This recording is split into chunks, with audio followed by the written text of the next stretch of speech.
Chapter 1370.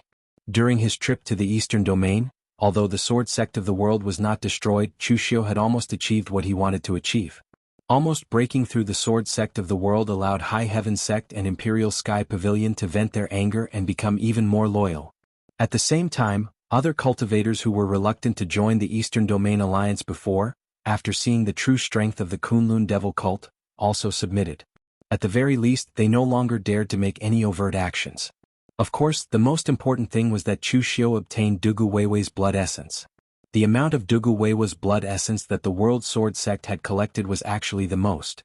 But thinking about it, it was normal. After the Sword Sect of the world obtained this blood essence, they should not have wasted a single drop. The Sword Sect of the world were all swordsmen. There were too few cultivators who studied other miscellaneous daos, or rather, none at all. So, after obtaining Dugu Weiwei's blood essence, they felt that they could not refine it, so they stored it away. Refining Dugu Weiwei's blood essence was almost the best way for Wuxia to increase his strength at this stage. There were 9 heavenly layers of martial immortal, and each heavenly layer required a comprehension of the power of laws and the accumulation of power.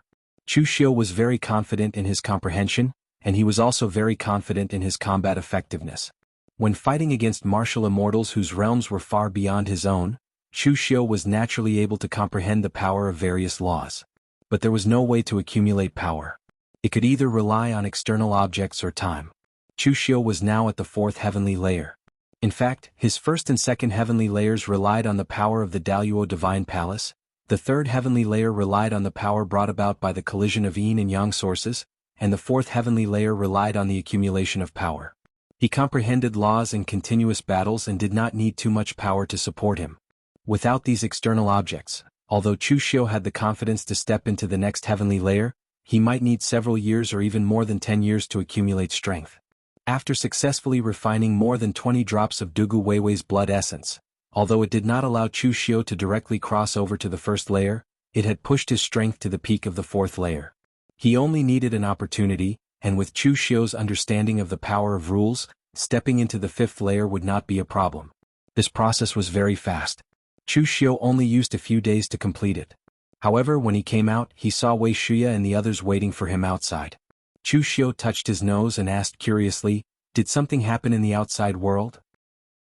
Wei Shuya and the others said helplessly, "The 3 pristine temples said that the exalted divine palace's formation would collapse within a month. When the upper and lower realms are connected, what are we going to do? The Dalu Ocean is a Kunlun devil cult, and the lower realm is a Kunlun devil cult. As long as one is not blind or deaf, they will know who we are. Haven't you thought about how to deal with it?" Wei Shuya had been worried about this all this time. After the upper and lower realms were connected, their identities could no longer be hidden. They thought of many ways but found that there were too many loopholes. There was no way to hide it. When Wuxia heard this, he couldn't help but laugh. "So that's what you're worried about. Is it not worth worrying about?" Mei Qinglian said. Wuxia waved his hand. "I've been thinking about this since the day the Elysium was destroyed. We don't need to hide it, nor can we. Whether it's the Dalu Ocean or the lower realm, I, Wuxia, am the master of the Kunlun Devil cult, and now the master of the entire Eastern Territory. As long as you have the strength in your hands, the Dalu Ocean sects will not care whether you are from the lower realm or the upper realm. In other words, if I, Wuxia, did not have the strength, the Kunlun Devil cult would not have been able to establish a foothold in the Dalu Ocean world, and it would have been destroyed long ago." When they heard Wuxia's words, they finally realized that they had gotten themselves into a dead end on this matter.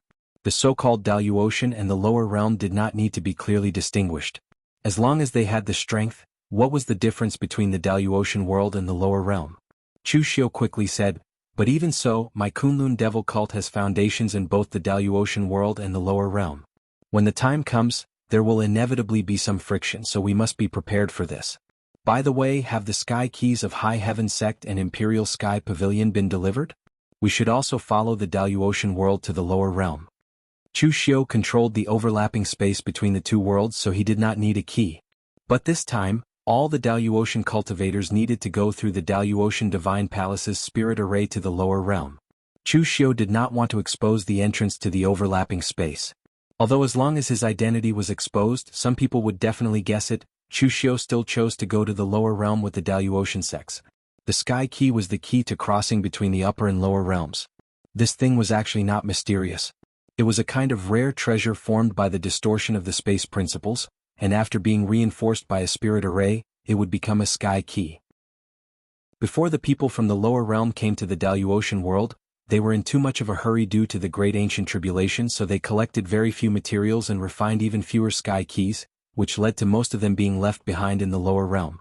After arriving in the Daluotian world, many sects learned from this painful experience and collected a lot of materials to refine sky keys. The Daluotian world was rich in resources, and although there were not many of these mineral veins, there was no shortage of them. Even if the sky keys were temporarily useless, the major sects kept them in their sects, so whether it was a large or a small Daluotian sect, or an ancient venerable, no one lacked these things.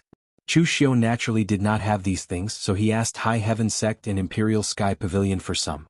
After arranging for some people to guard the Daluotian Kunlun Devil cult, Chu Xiu took Wei Shuya and the others, as well as Tanya and several dozen other elite cultivators, into the Daluotian Divine Palace to wait for the spirit array to shatter.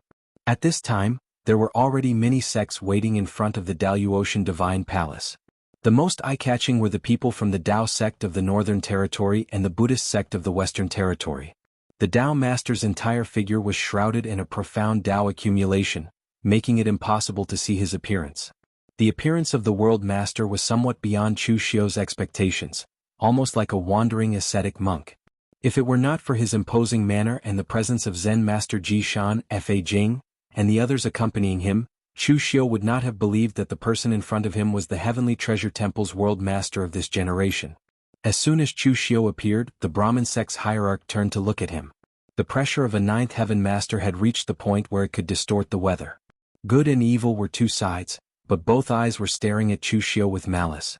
The yin and yang forces in front of Chu Xiu were entangled and collided with each other. This was the power of creation, and it offset the pressure brought by the other party's gaze. The sect master's eyes flashed with astonishment, but before he could do anything, the world sovereign and the Tao sovereign turned to look at him at the same time. This immediately caused the sect master to retract his gaze and close his eyes to rest.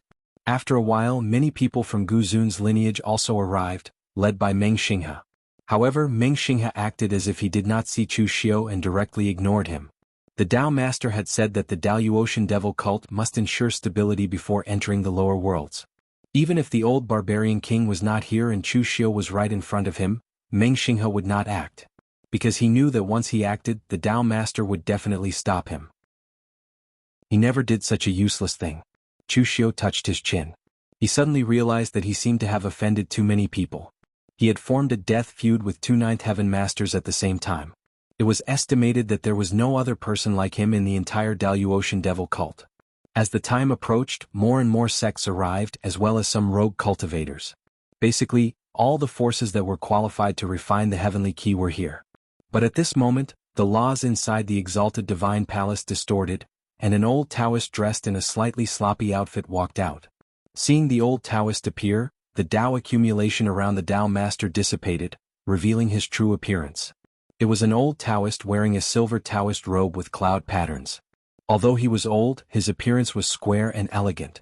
He had 3 long strands of beard, and the Tao accumulation was flowing in his eyes. His every move seemed to be in harmony with the world and nature. It could be said that he had the charm of an immortal just by looking at his appearance. At the very least, he looked better than the sloppy old Taoist. But when Chu Xiu saw the old Taoist, his pupils immediately shrank. The old Taoist was actually Ning Xuanji. But Chu Xiu remembered that Ning Xuanji seemed to have said that he wanted to comprehend the power of the initial laws in the exalted divine palace, so he wouldn't return to the lower realm. Why did he appear again? At this time, the Tao master bowed to Ning Xuanji and said, "Senior, you're here." These few words caused everyone present to be instantly horrified. Only the world sovereign, the sect master of Sanskrit, and a few others knew of Ning Xuanji's existence and identity. As far as they were concerned, Tao Master was practically the #1 person in Daluo heaven. However, he had addressed the sloppy old Taoist as a senior and treated him with such respect. Who exactly was this old Taoist? At this moment, everyone present suddenly had a feeling. The waters of the Daluotian seemed to be very deep. They thought that they knew the Daluotian people very well, but in fact they were far from qualified. Ning Xuanji casually waved his hand and said, "What do you mean I'm here? I'm going home. Have you forgotten where I came from?" The Tao Master chuckled and said, "Of course we haven't forgotten, senior. Don't worry, we are also from the ancestral land. This time, you are going home and so are we, not like the Daluotian who came 10,000 years ago. We are connected by blood and cultivation techniques. Since we're going home, of course we won't kill. Ning Xuanji looked at the Dao master with a faint smile. Daoist Shantian, if I remember correctly, your Daoist name is Shantian, right? You're much stronger than your master. He's an honest guy who has cultivated to the point of becoming a fool. You're stronger than him. There's no need to talk so much. You're going to the lower realm to find what you want, and I'm also going to find what I want. One is east and the other is south. There's no conflict. As long as you don't go too far, this Dao master can't be bothered to meddle in other people's business. The Dao master nodded slightly and said, Senior, you must be joking. My master has his Dao and so do I. Our Dao is connected to the heavens and there's no difference in strength. I will set the rules for the lower realm with them. We're of the same race, not those barbarians. No one dares to kill wantonly. Chapter 1371. Ning Xuanji's appearance here was a little out of Chu Xiu's expectations. Moreover, his relationship with the Daluotian was also worth pondering. Among the top powerhouses of the ninth heaven present, it seemed that only the Dao master would communicate with him as an equal and even dare to test him. Endless starlight flickered in Meng Xinghe's eyes. No one could see his expression, but Chu Xiu discovered that the moment Ning Xuanji appeared, he took half a step back. The bamboo hat on the world sovereign's head covered his face. Although it was impossible to see his expression, the world sovereign slightly lowered his head the moment Ning Xuanji appeared. As for the sect master of the Sanskrit sect, his reaction was even more obvious. The moment Ning Xuanji appeared, his body slightly tensed up. A complicated look appeared in his eyes. Clearly he had dealt with Ning Xuanji before. Moreover, Ning Xuanji had left a bad impression on him. Ning Xuanji glanced at everyone present. He also saw Chu Xiu, but his gaze didn't linger on Chu Xiu for too long. I've said it before, this Dao master is just going home to take a look and pick up some things. As long as you don't go too far, I won't care. Why are you all so nervous? This Dao master isn't going to eat you. While the two sides were talking, a violent tremor suddenly came from the exalted divine palace. The formation that sealed the passage between the two worlds began to shatter like an avalanche. The passage between the two worlds had already been completely opened. From the outside, one could even see the turbulent spatial storm. The Dao master let out a long sigh and said in a deep voice, Everyone, it's time to go home. With that, the Dao master stepped into the passage with the sky-connecting key in hand. The others present glanced at each other before stepping into the passage one after another. Just as the Daluotian cultivators were preparing to enter the lower realm, more cultivators had gathered at the Heaven Gate in Kunlun. The Daluotian could feel the formation shattering, and it was naturally even more obvious in the lower realm. After plundering the Elysium Gate, Chu Xiu stayed there for a while to absorb the powerful energy pouring out of the exalted divine palace. However, as the rift grew larger, more and more primordial qi leaked out. The primordial qi between the upper and lower realms became balanced. The primordial qi in the heavenly gates was only slightly more than the outside world. It was not of much value, so Chu Xiu withdrew everyone. Seeing that the people from the Kunlun devil cult had left, the people from the other sects would not let go of this opportunity. They all sent people over to check, but they also discovered that the formation was broken. Thinking back to what Chu Xiu had told them before, there was another world behind this spirit array. Those martial artists from 10,000 years ago had gone to that world. What was the situation there? At this time, many warriors had gathered in front of the Gate of Heaven's sealing array formation. People from the major sects in the Jianghu and even the royal families of the three countries had sent people over. Among them, the most eye-catching ones were the ones standing at the front, the martial immortals. Previously, everyone had thought that the Elysium realm was the peak. But as the primordial qi from the upper realm spread to the lower realm, the level of primordial qi in the entire world rose by a level. Those martial artists who had been stuck at a bottleneck discovered that their bottleneck had loosened. This was especially true for the top sects with legacies. Their breakthroughs were even more astonishing. The first to bear the brunt was Yi Xiaonan. As someone who could step into the second heavenly layer of martial immortal in the lower realm's primordial qi, even Chu Xiu had to admit that Yi Xiaonan was the true genius. Now that the primordial qi was abundant, Yi Xiaonan directly crossed two heavenly layers and reached the fourth heavenly layer. Because the old celestial master was old, he did not dare to make a breakthrough. But now, with his powerful primordial qi foundation, the old celestial master had stepped into the martial immortal realm. He had even reached the third heavenly layer in one go. Apart from Yi Xiaonan and the old celestial master, there were two other people in the lower realm who had stepped into the martial immortal realm. One of them was the Ying family's ancestor. Among the profound understanding realm martial artists in the lower realm, the Ying family's ancestor's age and strength were among the top. He had also successfully broken through his bottleneck and stepped into the martial immortal realm. Moreover, he had quickly stabilized his cultivation and stepped into the second heavenly layer. As for the last person, most people did not expect him to be Shin Baochen from the Sword Hut. Among the profound understanding realm martial artists in the lower realm, Shin Baochen was one of the younger ones. He was not even from the same era as the Ying family's ancestor. Although he was not weak, he was not as talented as Yi Xiaonan. But Shin Baochen had one advantage: he kept a low profile. He rarely appeared in the pugilistic world, and the Sword Hut rarely interfered with the affairs of the pugilistic world. But every time Shin Baochen appeared, his strength would increase slightly. He could be said to be a person who fought steadily and secluded himself like a madman. Under such circumstances, Shin Baochen had also stepped into the first heavenly layer of martial immortal not long ago. Originally, he had planned to enter seclusion to stabilize his cultivation. But because of such a major event, he could only give up on his seclusion and wait with the others for the unknown person from the upper realm to appear. The Ying family's ancestor frowned and said, "Where did Chu Xiu go? Where did the people from the Kunlun Devil cult go? Why hasn't a single one of them come?" The old celestial master shook his head. "I don't know. I've sent people to the southern barbaric land to ask, but the disciples of the Kunlun Devil cult refused to tell me. As for western Kunlun, it's completely empty. Only some low-level disciples were left behind to guard the place." The Ying family's ancestor glanced at Yi Xiaonan but did not speak. He knew that Yi Xiaonan would not ask about Chu Xiu's whereabouts. Why has Chu Xiu been so mysterious all these years? Why hasn't he appeared for such a major event? As the number one sect in the pugilistic world, the Kunlun Devil cult has gone too far. There was a hint of resentment and dissatisfaction in the Ying family's ancestor's tone. In the past, the Ying family's ancestor would not have dared to say this. But now that he had also stepped into the martial immortal realm, he felt that he was in the same realm as Chu Xiu. The Ying family's ancestor seemed to have become inflated, and he did not fear Chu Xiu as much anymore. At this moment, a cracking sound came from the ceiling formation. The runes of the formation exploded like an avalanche. The powerful aura immediately caused everyone present to retreat. After a while, just as everyone was about to go closer to see what was going on, a powerful aura came from within. Dao Master's figure was the first to walk out.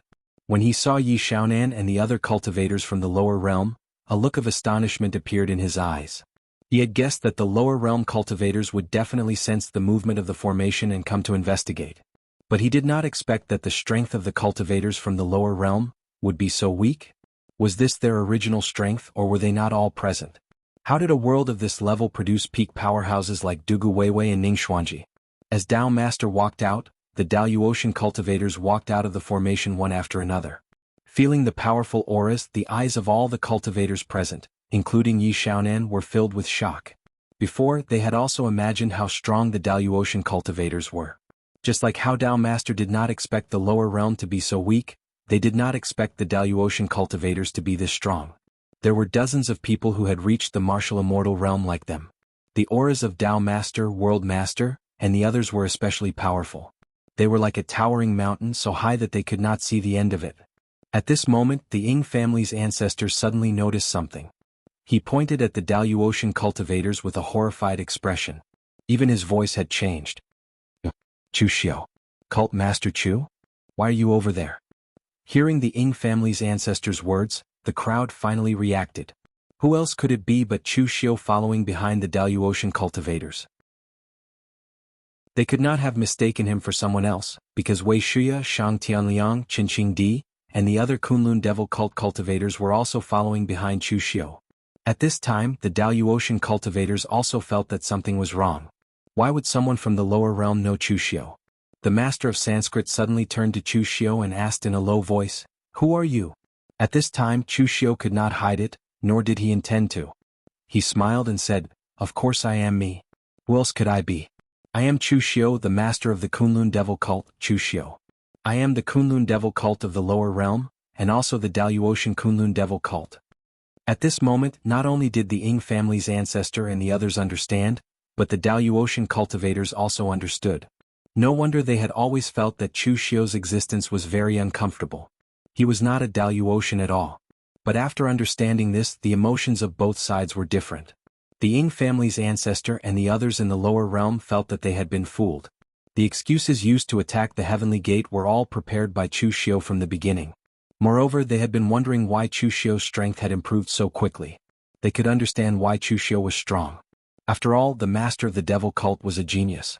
But the people under Chu Xiu's command had also improved so quickly. This was simply unreasonable. Could it be that as long as they followed Chu Xiu, their talent and potential could change? Only now did they know that all of this was because of the Daluotian cultivators. What bullsh***. We agreed to cultivate together, but you secretly cheated. Of course, because of their strength, the Ying family's ancestor and the others were not too angry. They just felt sullen. But the Daluotian sects, especially those who had fought with Chu Xiu, were really angry. They felt that they had been fooled. Chu Xiu had brought the power of his subordinates into the Daluotian and created such a top force out of thin air. This was simply stealing the luck of the Daluotian people. Previously, the World Sword Sect did not understand why Chu Xiu could find a sword genius like Fang Qishao to join the World Sword Sect as a spy. Now it seemed that Fang Qishao was a martial artist from the lower realm. No wonder they could not find any information about Fang Qishao. Although both the upper and lower realms had been fooled by Chu Xiu, it was obvious that the Daluotian people were even more furious. The master of Sanskrit shouted, "How dare you deceive the whole Daluotian people, Chu Xiu?" Chapter 1372. Attitude stemmed from strength. Chu Xiu's behavior in the lower realm only made the Ying family old ancestor and the others feel aggrieved, but not too angry. In any case, the Kunlun devil cult had grown to this extent and they were no match for Chu Xiu, so what was the use of being angry?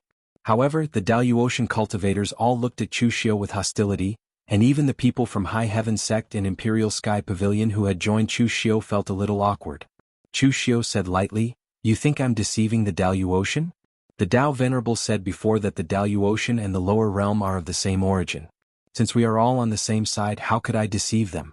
I have the Kunlun devil cult in the lower realm, but I also have the Kunlun devil cult in the Daluotian. I, Chu Xiu, am just a simple Chu Xiu, and the Kunlun devil cult is also a simple Kunlun devil cult. How could there be any difference between the Daluotian and the lower realm? Could it be that you all came to the lower realm just to go through the motions and have no intention of establishing your own sect? Although Chu Xiu's argument was sophistry, it was still quite reasonable. The Daluotian sects had spent time and energy to come to the lower realm to establish their forces there. Whether it was for resources or for people, it was all for their own benefit. In this way they must also have forces in both the Daluotian and the lower realm, so what was the difference between them and the Kunlun devil cult? Perhaps the essential difference was Chu Xiu himself. However, the Brahma religion's religion master was obviously not interested in listening to Chu Xiu's sophistry. He looked at the Dao Venerable and said coldly, "You said before that the Daluotian people should settle down before descending to the lower realm, and I listened to you. But now that we're in the lower realm, are you still going to stop me if I want to kill you?" The Dao Venerable did not speak. He had no enmity with Chu Xiu, nor did he have any karma with him. Therefore he had no reason to harm Chu Xiu, but he also had no reason to save him. The Daluotian people all turned to look at Chu Xiu. Everyone knew that Meng Xinghe had come to find trouble with him. At that time, Meng Xinghe was repelled by Chu Xiu's old barbarian king. However, the old barbarian king wasn't here this time. So what could he, Chu Xiu, use to block? At this moment, Chu Xiu calmly took out an array plate and said lightly, "This array plate of mine is connected to High Heaven Sect's spirit cloud stage." Everyone present was stunned.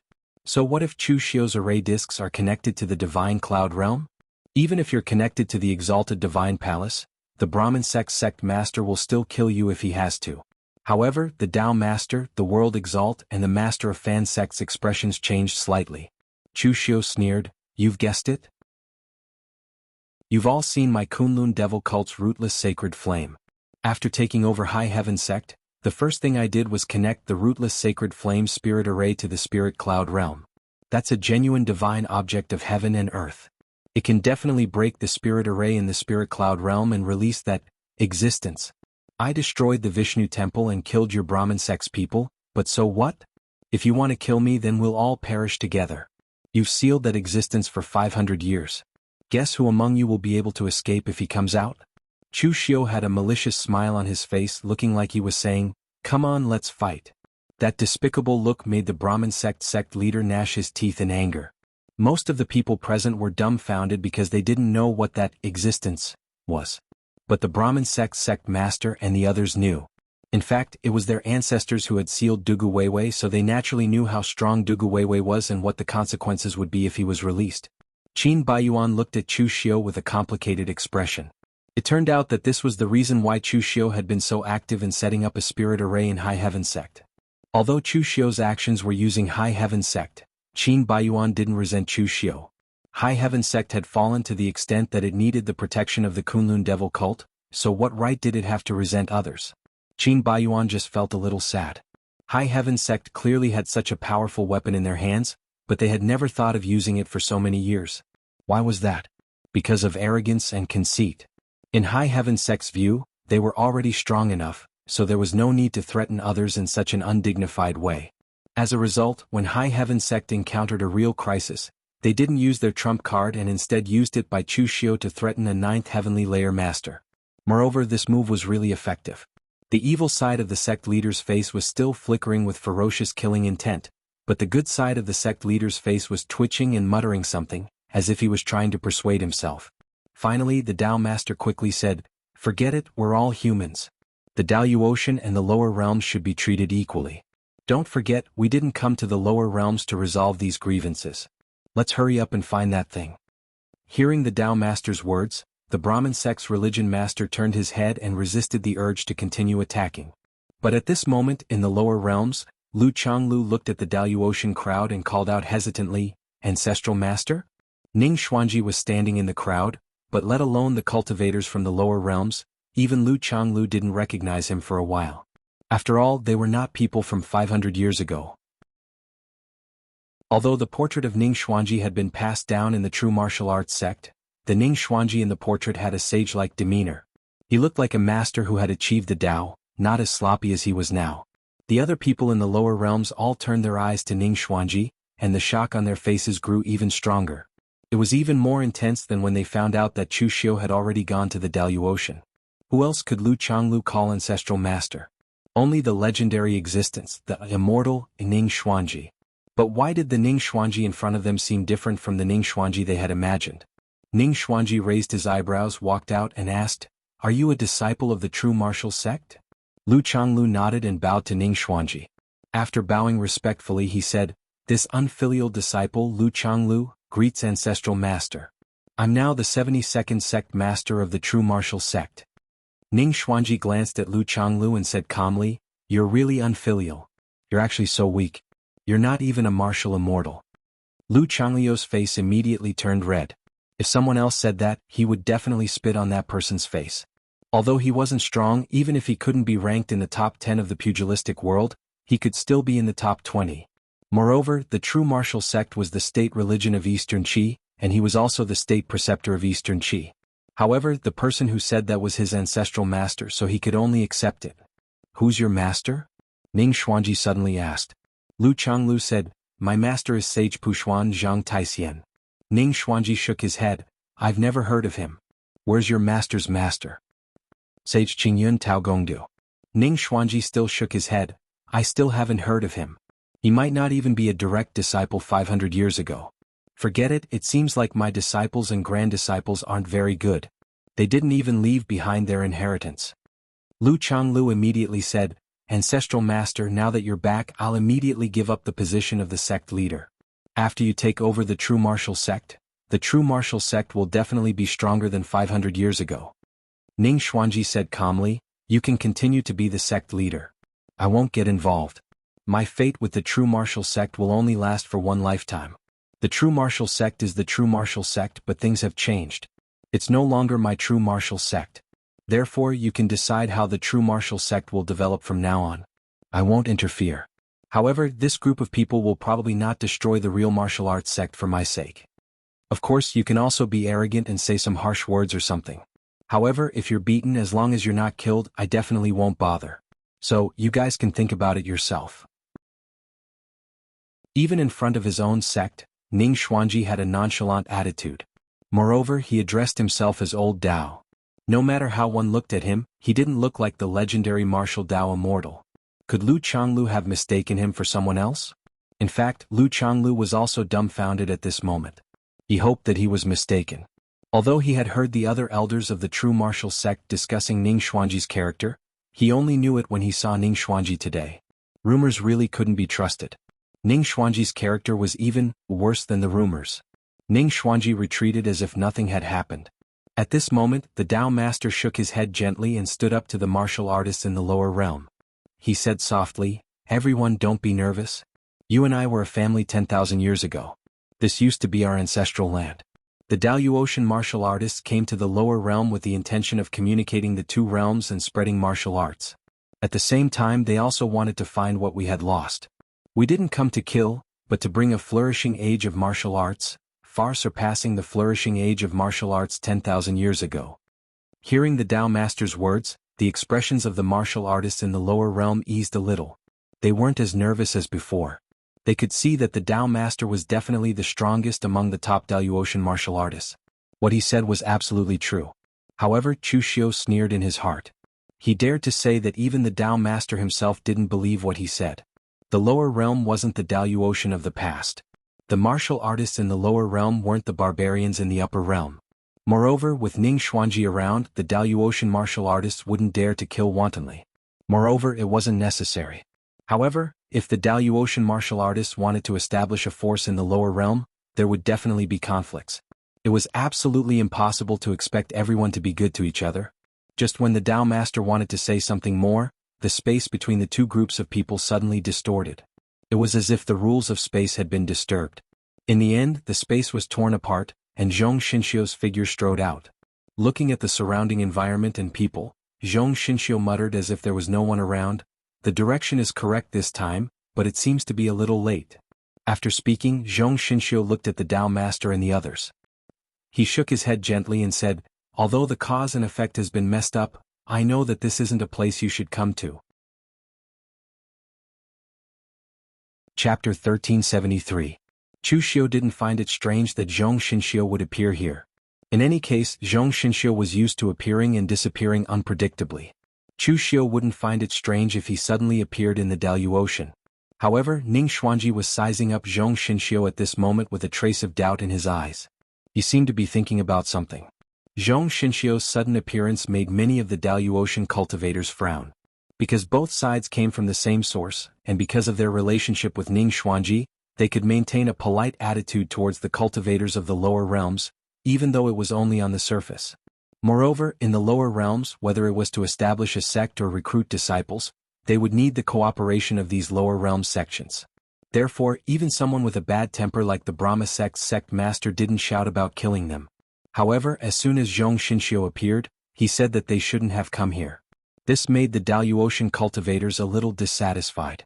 However, although they were dissatisfied, no one present said anything because they discovered that they couldn't see through Zhong Xinxiu's cultivation.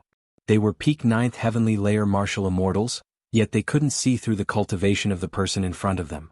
Could it be that he was also at the 9th heavenly layer? There were people in the lower realms who had also stepped into the 9th heavenly layer? Before the Dao Sovereign could react, the Brahma sect master's face began to distort. His evil side gained the upper hand. He grinned at Zhong Xinxiu and said, "Shouldn't have come? In this world there is no place that I can't come to. Whether we should have come or not is not up to you to judge." Previously, the Brahma sect master wanted to attack Chu Xiu, but Chu Xiu threatened him with Dugu Weiwei. His mind wasn't stable to begin with. At this moment he was suppressing his anger. But now, Zhong Xinxiu's words ignited the anger in his heart. The Dao Sovereign frowned slightly. He wanted to tell the Brahma sect master not to be impulsive and to inquire about the other party's background. However, the Brahma sect master had already attacked. "If you want to stop us, you have to see how strong you are." As soon as the Brahma sect leader finished speaking, his face split into two extremes, and the energy around him also split into two. The world-extinguishing fire in his left hand transformed into a bow and arrow. Holding the bow with one hand, the arrow suddenly shot out. Everywhere it passed, all power was obliterated, including the laws and even space. This was no longer the Triple City Annihilation arrow that Chu Xiu was familiar with, but the true arrow of annihilation. In his right hand was a strangely shaped long sword that was curved and engraved with strange patterns. When the sword slashed down, everything in the world was divided into its initial power and returned to its origin. It actually involved a part of the power of the origin of creation. Seeing this scene, Chushio's eyes suddenly narrowed. Although the Brahmin sect leader had been acting crazily before this and didn't seem to be in his right mind, it was a fact that the Brahmin sect leader wasn't a normal person. However, the moment he made his move, Chushio felt a sense of power. Two powerful martial arts that were close to the origin of power were easily grasped by him. One was annihilation and the other was creation. His comprehension of the power of laws had most likely reached an extremely profound level. The truly terrifying thing about Ninth Heaven martial immortals was not their accumulation of power, but their comprehension of the laws. Both of them had grasped a law, but the other party's comprehension was deeper than yours. Perhaps with a single word from the other party, the laws that you controlled would immediately collapse. This was overwhelming power. When a peak Ninth Heaven powerhouse attacked, the power was like the heavens collapsing. But facing the world-extinguishing arrow, Zhong Xinxiu only gently tapped his finger, and ripples appeared in the air. Like a calm lake being stirred, the world-extinguishing arrow actually began to distort. It was as if the power that could extinguish the laws of space itself was an existence of nothingness. As the ripples subsided, the world-extinguishing arrow disappeared, as if it had never existed. The eyes of the Tao ancestor, Meng Xinghe, and the others suddenly changed. This power was the power of the space laws that had been evolved to the extreme. The next moment, Zhong Xinxiu casually grabbed at something. It seemed as if he had not grabbed anything, but everyone had a feeling that it was a sword. Zhong Xinxiu grabbed a sword, and the world in his hand turned into a sword that stabbed at the sect leader of Fan sect. Using the heaven and earth as a sword, there was no sword will or sword chi. But even so, the cult master of Brahma sect let out a stifled grunt as he was sent flying by the powerful force in the void. In the face of the mighty might of the heaven and earth sword, no matter what kind of rules there were, it was useless. Mu Baishuang, who was behind him, had a look of horror on his face. What kind of sword technique was that? Even Luo Shan in the past could not reach the level of being able to turn the world into a sword with a casual grab. This existence from the lower realm had even surpassed the number one swordsman of the Daluotian Luo Shan in terms of cultivation in the way of the sword. After the sect leader of Fan sect was sent flying, he did not stop. Instead, he formed a seal with both hands and his body turned into 3 faces and 4 arms. The Brahma Dharma idol controlled creation. The Shiva Dharma idol controlled destruction. The Vishnu Dharma idol balanced the power of the two, separating life and death. 3 heads, 3 Dharma idols, but they seemed to form a world of their own. Everything in the surroundings began to twist and distort, and within a radius of several hundred zhang, all the rules and energies were forcefully controlled and twisted by these 3 forces. In this instant, it was as if this area had changed into another world, a world that belonged only to the Brahmin sect leader. In this world he was a godlike existence. But before the sect leader of Fan sect could attack, the red mark on Zhong Xinxiu's forehead suddenly began to twist. The red mark was pushed open, revealing an eye. It was a scarlet vertical eye without the slightest emotion. What was bred within it was a deathly stillness that made people despair. The moment everyone saw the vertical eye, their hearts palpitated. It was as if endless despair had seeped into their hearts. The scarlet vertical eye bloomed with a red light that pierced through the heavens and earth. Everywhere it passed, everything was torn apart. Even if it was a world in front of it, it was as fragile as tofu. Everything was torn apart as it headed straight for the sect leader of Fan sect. The sect leader of Fan sect roared angrily. His 4 arms formed a seal, and the power of the 3 gods of Fan sect merged into one. But this could only slightly slow down the speed of the red light, but it could not stop it from spreading. At this moment, the Tao Master suddenly formed a seal with his hand and lightly spat out a word, "Suppress." In an instant heaven and earth attacked. Mysterious yellow chi condensed into a seal in front of the red light. Although it could not destroy it, it temporarily suppressed it. The Tao Master waved his horsetail whisk and pulled the sect leader of Fan sect back. He bowed to Zhong Xinxiu and said in a deep voice, "Benefactor, we mean no harm. But this is our ancestral land. Now that the seal has been broken, we are returning to our ancestral land. What is wrong with that?" Seeing that the sect leader of Fan sect and the Tao Master no longer attacked, Zhong Xinxiu closed her third eye and said indifferently, "Your ancestral land has been abandoned and destroyed by you. This is the lower mortal realm, not your ancestral land." The Tao Master sighed and said, As juniors, we cannot comment on the choice of our ancestors. But regardless of whether this is the lower mortal realm or the upper mortal realm, this place has the remains of our ancestors and the inheritances of our ancestors. So why can't it be our ancestral land? When we return to our ancestral land, what we bring is not slaughter, but martial arts inheritances and a flourishing age of martial arts. The Three Pure Temple has opened a branch in the lower realm. Every month there will be martial immortal experts giving lectures. All cultivators, regardless of Taoism, Buddhism or demons, sects or loose cultivators, can come and listen to the lectures. Meng Xinghe also said, the Xinghe Martial Academy is the same. All cultivators in the lower realm can join the Xinghe Martial Academy. They can join and leave at any time. We will not stop them. When those words were said, the cultivators from the lower realm all widened their eyes. The impact of what happened today was too great. They had yet to completely digest it. But before, they must have come with a vigilant attitude towards the Daluotian cultivators. But none of them expected the Daluotian cultivators to be willing to give lectures and impart martial arts above the martial immortal realm in public. What difference was there from giving away secret manuals for free? Although the lower realm's essence was abundant, and the profound understanding of heaven and earth was not the peak, and the day of martial immortal was just around the corner, most of the cultivators did not have any experience in making the breakthrough to martial immortal. Only Yi Xiaonan, the old celestial master, and a few other extremely talented people could become martial immortals without any experience and before their essence erupted. And now, there were people willing to give away these things for free. What they had brought could truly be said to be a flourishing age of martial arts. However, Zhong Xinxiu shook her head and said, I don't care why you have come or what you have brought. But, according to karma, you should not be here at this moment. The Tao Master frowned slightly and said indifferently, then what is the karma that prevents us from appearing in the lower realm? Karma. Only when there is a cause can there be an effect.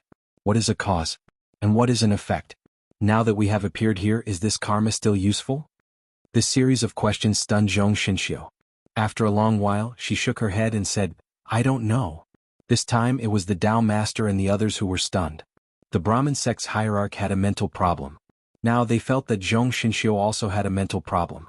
You were the one who said that the Daluotian cultivators going to the lower realm was a violation of karma. In the end, you don't even know what karma is, and yet you are here to stop them? Looking at the shattered heavenly gate array, Zhong Xinxiu said, from the moment the array shattered, karma has changed. It has become different. I don't know what kind of karma you will cause, but if you insist on not returning to the Daluotian, karma will become even more distorted, and the results of your fates will be different. The Tao Master pointed to the sky and said indifferently, we have cultivated our entire lives and we have been fighting against the heavens. We believe in karma, but we don't believe in fate. If everything is destined from birth, why should we cultivate so hard and fight against the heavens and earth? Zhong Xinxiu sighed softly. This was the first time Chu Xiu had seen Zhong Xinxiu reveal a trace of emotion. In the past, no matter what, he was like a robot, not revealing any emotion. Take care of yourself. Leaving behind these words, Zhong Xinxiu flew directly towards the east. This time he did not go in the wrong direction. Chapter 1374. Zhong Xinxiu's appearance not only confused the Daluotian cultivators, but also the cultivators from the lower realms. Of course, what shocked them even more was Zhong Xinxiu's strength.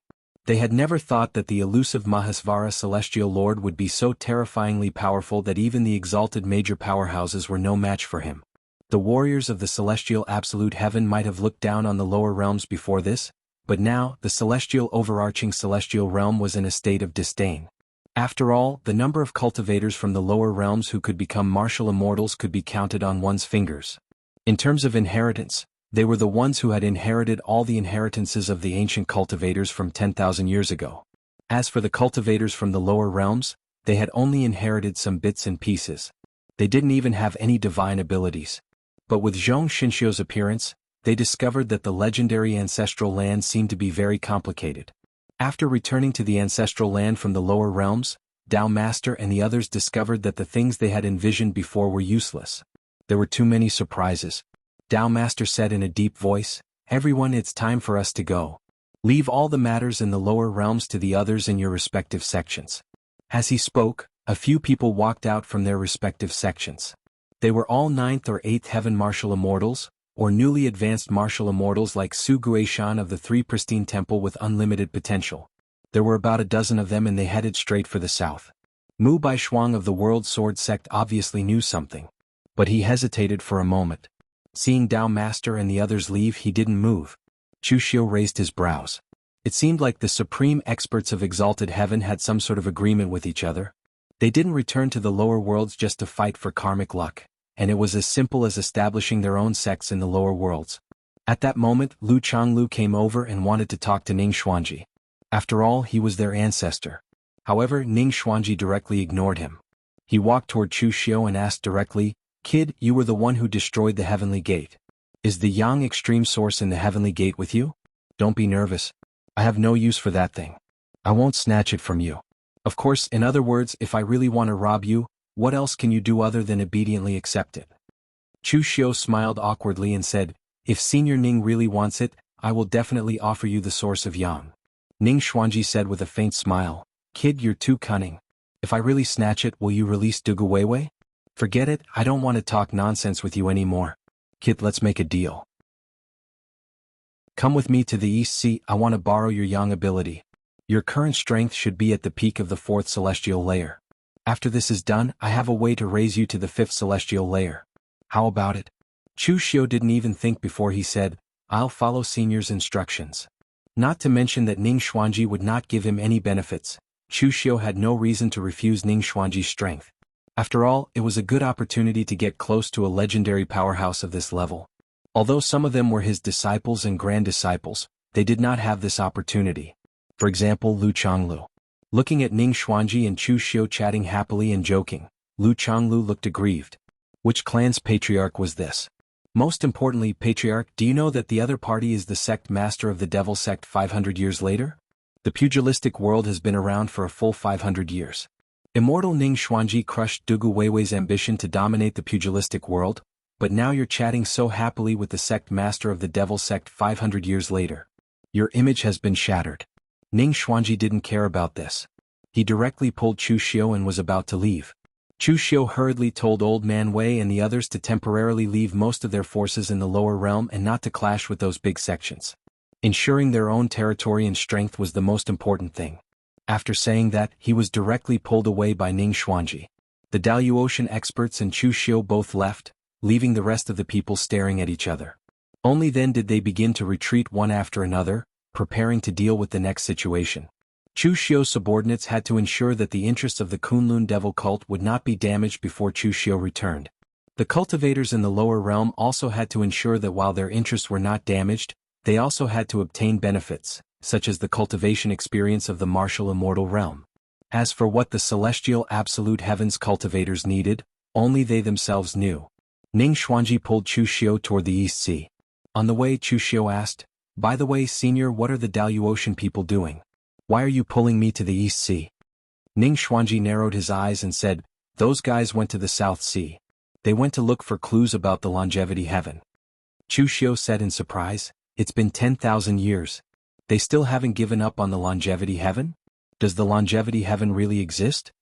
Tianhun had already told Chu Xiu all the clues about the longevity heaven very clearly. The longevity heaven could only be opened by gathering the 3 origins. However, it seemed that the Wei Dao Master and the others understood it was a little different from what Dugu Weiwei understood. Ning Xuanji sneered and said, "Who knows?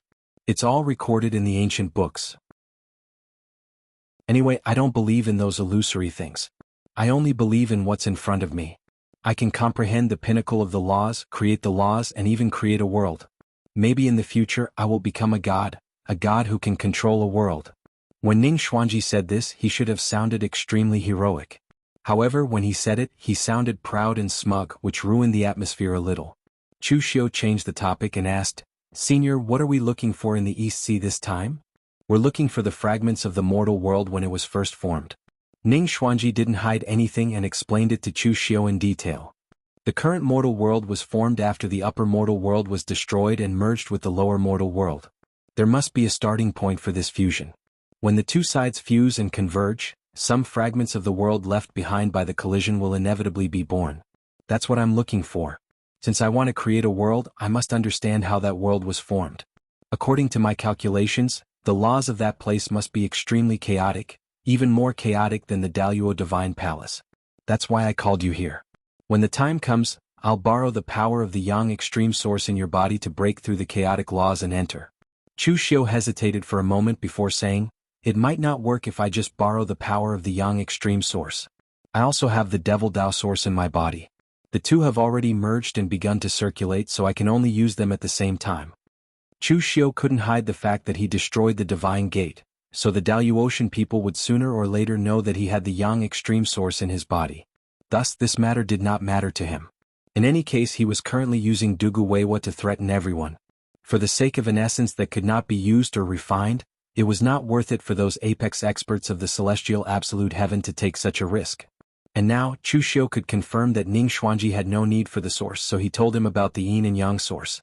Ning Xuanji looked at Chu Xiu with some surprise. Kid, your luck is amazing. You even have the yin and yang source in your hands. It doesn't matter, I just need to use the power of the source to break through the chaotic laws. Yin and yang are fine, but both are better. At this time, Chu Xiu suddenly said, by the way, Senior Ning, what does luck represent? Are the Daluotian forces also fighting for luck in the mortal world? Due to his strength, Chu Xiu actually didn't know much about the secrets of the peak.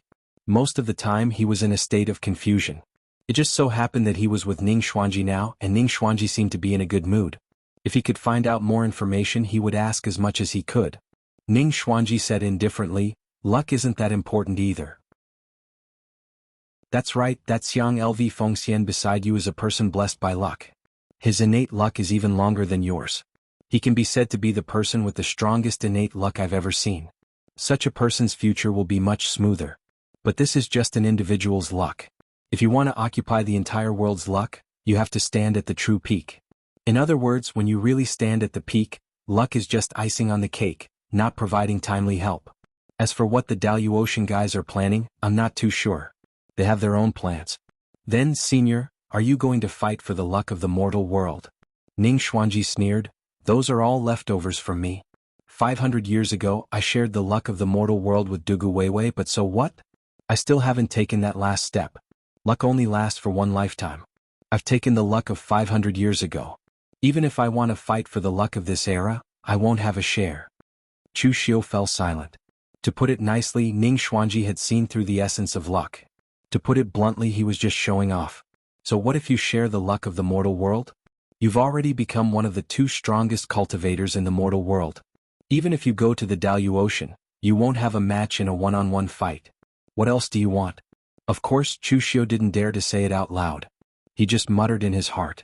After arriving at the shore of the East Sea, Ning Xuanji suddenly stopped. Chu Xiu looked at Ning Xuanji in confusion, not knowing what he meant. Ning Xuanji pointed ahead and said, Kid, I'll leave it to you. Chu Xiu was stunned. What do you mean? Of course I'm looking for the starting ground of the two worlds. Chu Xiu asked in surprise, you don't know the location of that place. Ning Xuanji said matter-of-factly, calculation isn't prophecy. I can only deduce the initial location of the fusion of the two worlds. But the East Sea is so big, how can I accurately find that place? You're the master of the Kunlun devil cult in the mortal world. Don't tell me that you don't have any power overseas. Dugu Weiwei didn't even make a move back then. He only sent a demon sovereign and the entire martial world overseas was subdued. Kid, don't tell me that you haven't even recovered the land overseas? Chu Xiu touched his nose and said, I've recovered it. Senior Ning, don't worry. Leave it to me. Chapter 1375. Actually, even Chu Xiu wasn't sure if Chu Xiu had any influence overseas. However, he did have some acquaintances overseas. In the past, Chu Xiu had personally eradicated the fifth Lord Hua of Supreme Island in order for the overseas martial arts world to attack Eastern Qi. He had helped the Tianyishui Hall Pavilion Master Pak Donglai and the Stormy Waves Alliance Master Ko Shintong to the throne. Later, it was said that they had established a force called the Eastern Sea Alliance and became the ruler of the overseas martial arts world. Although they hadn't officially joined the Kunlun devil cult, it wasn't hard to get them to take action based on their old friendship.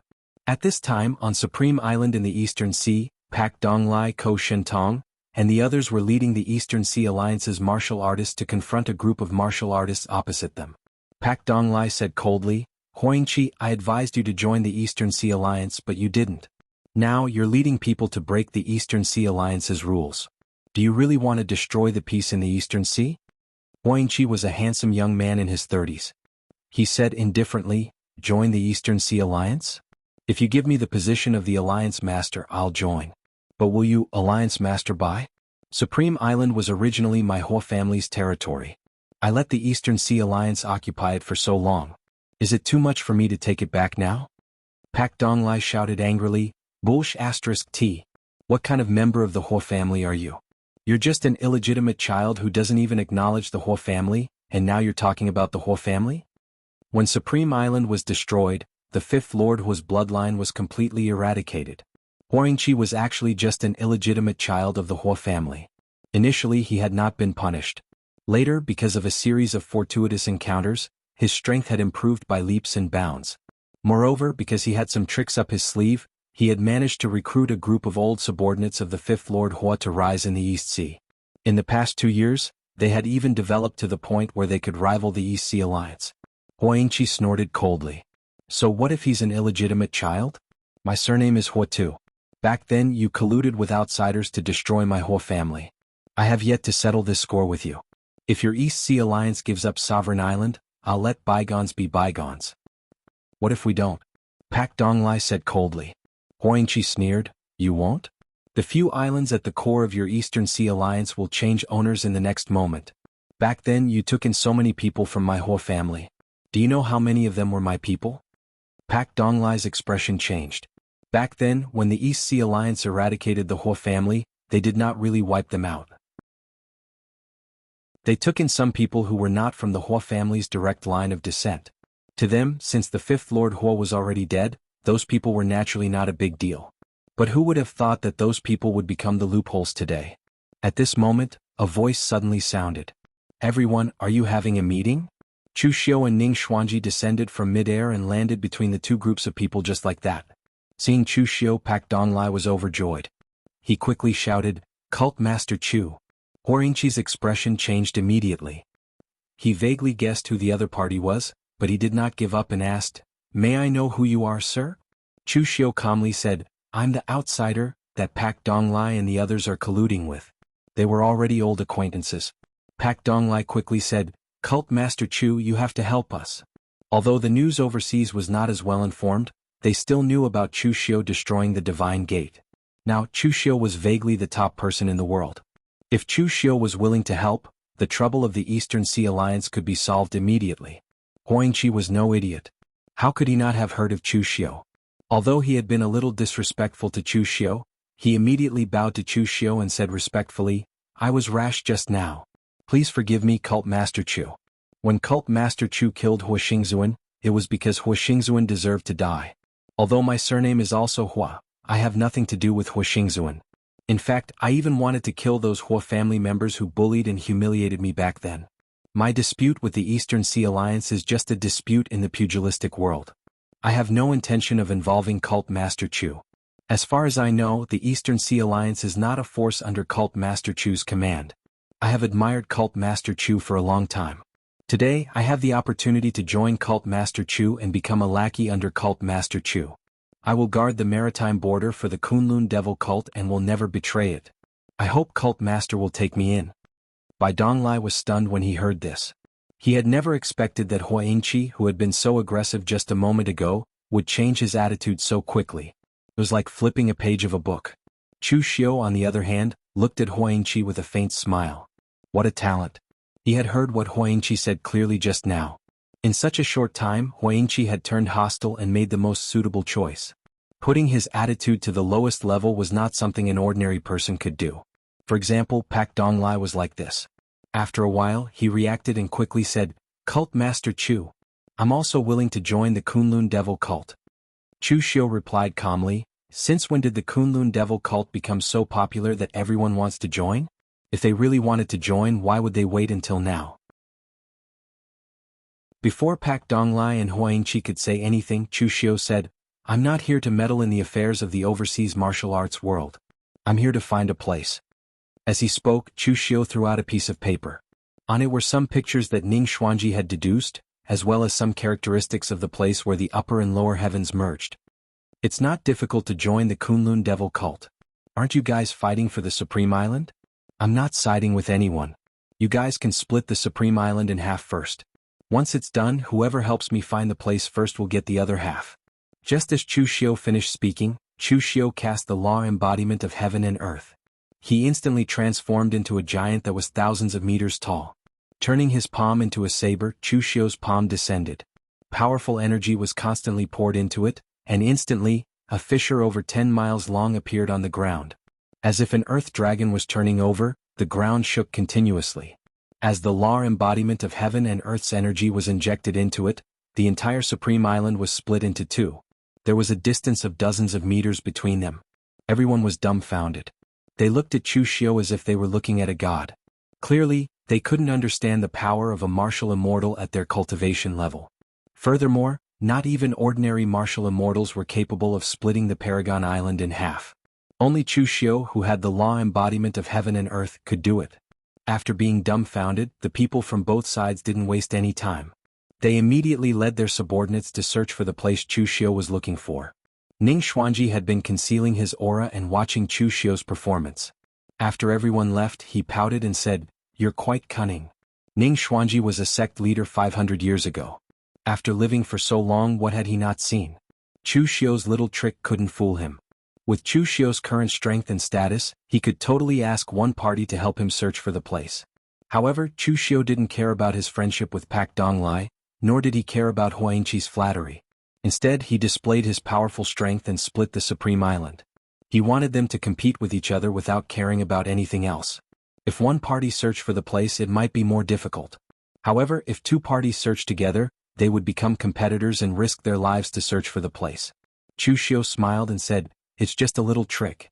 However, it can greatly increase the efficiency." Chu Xiu was right. What he did indeed greatly increase the efficiency. In order to curry favor with Chu Xiu, both parties used almost all their subordinates to search the entire East Sea. In the end, they only used half a month to find out where the place was. Moreover, they found it at almost the same time. The place was a strange secret realm with folded spaces. It was deep in the storm-ravaged Wind Sea. Everyone who entered it would be transported out for no reason. Therefore, no one went there anymore. The East Sea had yet to be developed. There were all sorts of secret realms and dangerous places. Therefore, they didn't pay too much attention to it. There were no benefits to be gained from it, so it was forgotten. After the two brought Chu Xiu and Ning Xuanji to the place, they looked at Chu Xiu eagerly, hoping that Chu Xiu could give them an answer. However, Chu Xiu waved his hand and said half-heartedly, "Go back first. I'll tell you about the Supreme Island later." After sending the two away, Chu Xiu looked ahead and said, "Senior Ning, is this the place?" An extremely strange scene appeared in front of Chu Xiu. It was a sea filled with reefs. At first glance, it didn't look different. However, if one looked closely, they would realize that this strange place seemed to be filled with countless mirrors. Many of the sceneries were mirrored. The waves from both sides hit the center at the same time and dissipated in the end. Ning Xuanji counted with his fingers and nodded, "It should be here. Kid, activate the yin and yang source in your body."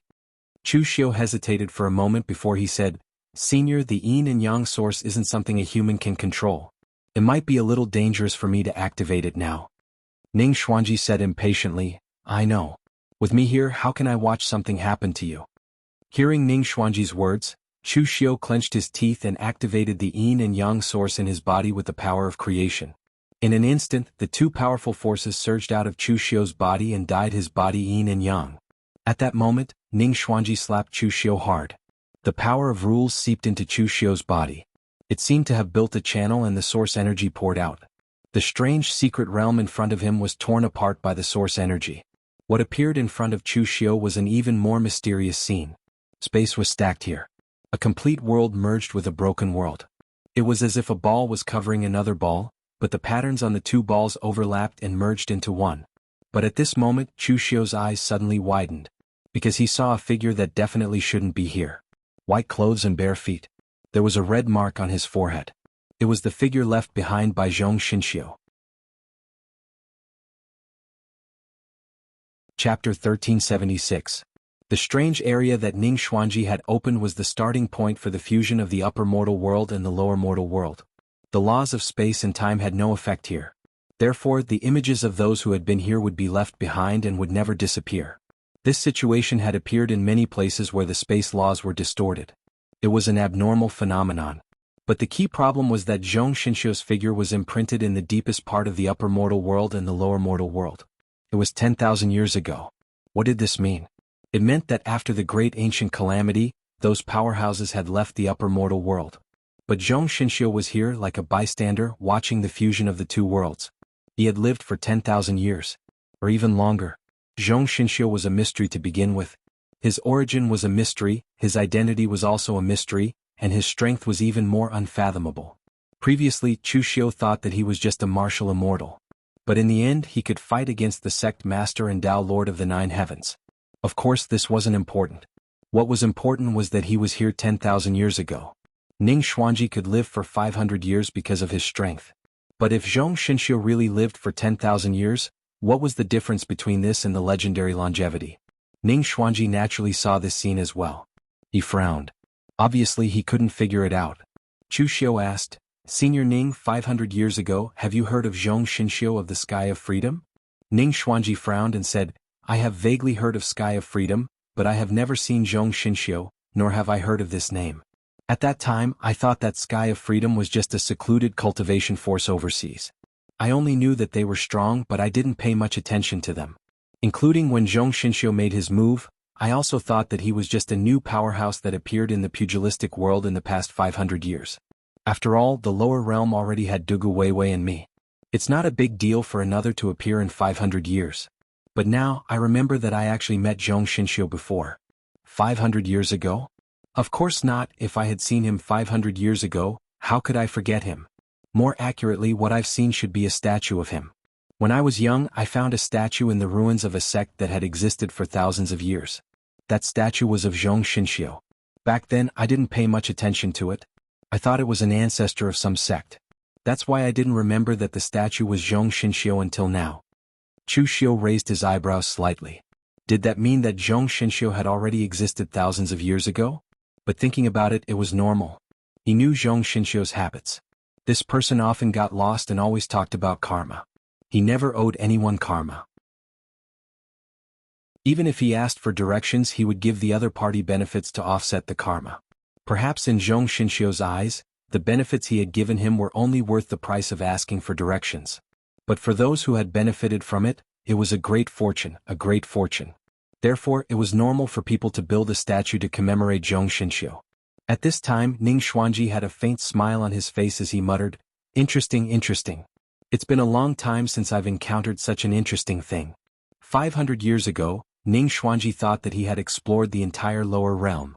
He didn't expect that after 500 years, there would be such an interesting thing happening in the lower realm. Looking at the wonderful scene of the two worlds merging in front of him, Ning Xuanji waved his hand and said, "All right, you can go do what you need to do now. Of course you can stay here and take a look, but your realm isn't there yet. You're not on this path, so it's useless to watch." Chu Xiu nodded. The Daluotian had just come to the lower realm. There were indeed many things waiting for him to deal with. However, Chu Xiu suddenly thought of something. He looked at Ning Xuanji and didn't move. Ning Xuanji was stunned for a moment before he reacted. He sneered and said, "Kid, I'm a man of my word. How can I owe you a promise? Look at yourself, which heavenly layer are you at now?" Only then did Chu Xiu realize that he was already at the 5th heavenly layer. Actually, when Chu Xiu activated the yin and yang source, although Ning Xuanji had already guided most of the source out, there was still a part of it left in Chu Xiu's body. That part of the energy was just right. Ning Xuanji's control was extremely precise, just enough for him to break through the bottleneck of the 5th heavenly layer. However, as soon as he opened the door of that place, Chu Xiu saw Zhong Xinxiu and was shocked. Therefore, he couldn't react to the changes in his body for a moment. Chu Xiu didn't feel embarrassed at all. He cupped his hands at Ning Xuanji and said, "Since that's the case, Senior can cultivate here. I'll take my leave first." After returning to Supreme Island, Pak Donglai and Huangqi were still confronting each other. At the same time, they were also waiting for Chu Xiu. After seeing Chu Xiu, the two of them wanted a result. They wanted Chu Xiu to support them. Chu Xiu waved his hand and said, "The two of you just can't get over it. What's the point of fighting in such a small place like the East Sea? Now that the new era is coming, the vitality of the entire pugilistic world has risen a lot. Maybe it's not obvious because you're in the East Sea, but the Central Plains warriors have already changed. Both of you want to join my Kunlun devil cult and I welcome both of you. There's no conflict. Later, I'll send someone to the East Sea to teach you some cultivation techniques and other things. You can also choose your own elite disciples to come to the Central Plains warriors to cultivate. Take a long-term view. Your future isn't just limited to these things in front of you. Pak Donglai and Huangqi looked at each other. Although they still didn't see eye to eye with each other since Chu Xiu had already said so, they could only cup their hands and said, "Yes, we will follow the cult master's orders." The overseas pugilistic world's forces were still all right in the past. But that was in the past. Now, any random sect of the Central Plains warriors might be stronger than overseas. However, no matter how small a mosquito was, it was still meat. Since they were fighting for Providence, they couldn't give up overseas. Although there weren't many people in this place, there were still some of them. Before anyone noticed, it was best to take them under his command first. As for the Central Plains warriors, during the time when Chu Xiu and Ning Xuanji went overseas, the Daluotian cultivators who descended to the lower realm could be said to have set off a huge wave, making the entire pugilistic world a mess. Although the Dao Master and the other powerhouses went to the South Sea to look for clues about the longevity heaven, the disciples they left behind followed their instructions and established sects in the lower realm. Among them, the Sanskrit sect and the Tianluo temple chose to settle in eastern Qi, while the Three Pure Palace chose to settle in West Chu. In fact, the atmosphere of the Dao sect in eastern Qi was the heaviest. However, the Dao Master might have some scruples about Ning Xuanji, so before he left, he ordered the Dao sect to settle in West Chu. The Star River Martial Arts Academy also settled in eastern Qi, while the World Sword sect chose West Chu. There were also many cultivators from Gu Zun's lineage and the second-class sects who settled in the pugilistic world. They mainly chose West Chu and Northern Yen. Eastern Qi belonged to the Central Plains, so there were too many forces in the pugilistic world. Settling in eastern Qi was bound to cause a huge conflict. The Daluotian cultivators had just descended to the lower realm. Even if they were powerful, they were not willing to fight at this time. Therefore, most of them chose the vast and sparsely populated Northern Yen and West Chu. At this time, in the Northern Yen Palace, the Northern Yen Emperor, Xiang Li, was smashing the table in anger. "Bastard! How dare you? How dare they bully me like this? My temporary imperial residence has to give up land for their sections. Do they still have any respect for the Northern Yen royal family?" All these years, Xiang Li had lived a comfortable life. The West Chu imperial court was naturally weak, so there was no need to mention it. Over in eastern Qi, LV Haochang was old and muddle-headed. He stubbornly held on and refused to die. He also refused to abdicate. If he didn't die, his sons probably wouldn't be able to resist killing him. There was no external threat. Within the Northern Yen, although there were some rising forces in the Northern Yen martial arts world, they did not dare to act presumptuously because of the Kunlun devil cult suppression. Therefore, this period of time had been the most stable and prosperous for the Northern Yen. Not long ago, a rising force in Northern Yen, the Vajra sect, one of the 8 sects, had occupied the temporary imperial residence that Xiang Li had wanted to build for himself. They had even seriously injured the head of the imperial court. This was practically a provocation to the Northern Yen imperial court. Other than Xiang Li, the Northern Yan's Protector General Xiang Wu and Xiang Chong, who was in charge of the Imperial Consecration Hall, were also in the main hall. Xiang Chong said in a low voice, "I'm afraid they really don't care about the Northern Yen imperial family. The Vajra sect's headmaster, Laughing Vajra Songwan, is a character. He had accidentally obtained the Vajra's Angry Vajra Heart Sutra from the Vajra department of the Great Light Temple. He has cultivated it to a level even stronger than the previous Vajra department's first seat. When the Yuan Qi in the Jianghu skyrocketed, he used this opportunity to enter the heaven and earth mystic state. Although this person cultivates the Vajra's Angry Eyes Heart Sutra, he is able to perfectly suppress the anger in his heart. He is even extremely slippery, always smiling whenever he sees someone. That's why he's called the Smiling Vajra. Regardless of whether he's facing the other sects of Northern Yen or the Northern Yen royal family, he's always extremely respectful and polite." Xiang Wu nibbled on a banana as he said, "That's right. That old man is quite a good person. He even gave me a cart full of bananas before. Why is he so full of himself now? Did he eat too many bananas?" Xiang Chong said lightly, "Full of himself? Songwan has always been the kind of person who bullies the weak and fears the strong. Now that he dares to challenge the Northern Yen imperial court, he must have found a new backer." "How powerful is his backer? Even more powerful than the Northern Yen imperial court?" Xiang Chong said in a low voice, "Is a martial immortal powerful enough? The Daluotian Prime Lord's 4th Heaven martial immortal, Crimson Afterglow Venerable Lu Tianyuan, has already established the Crimson Afterglow Divine Sect in the northern Yen. Song Wan was the first to seek refuge and was taken in as a disciple. He was taught martial arts and fully responsible for the establishment of the Crimson Afterglow Divine Sect.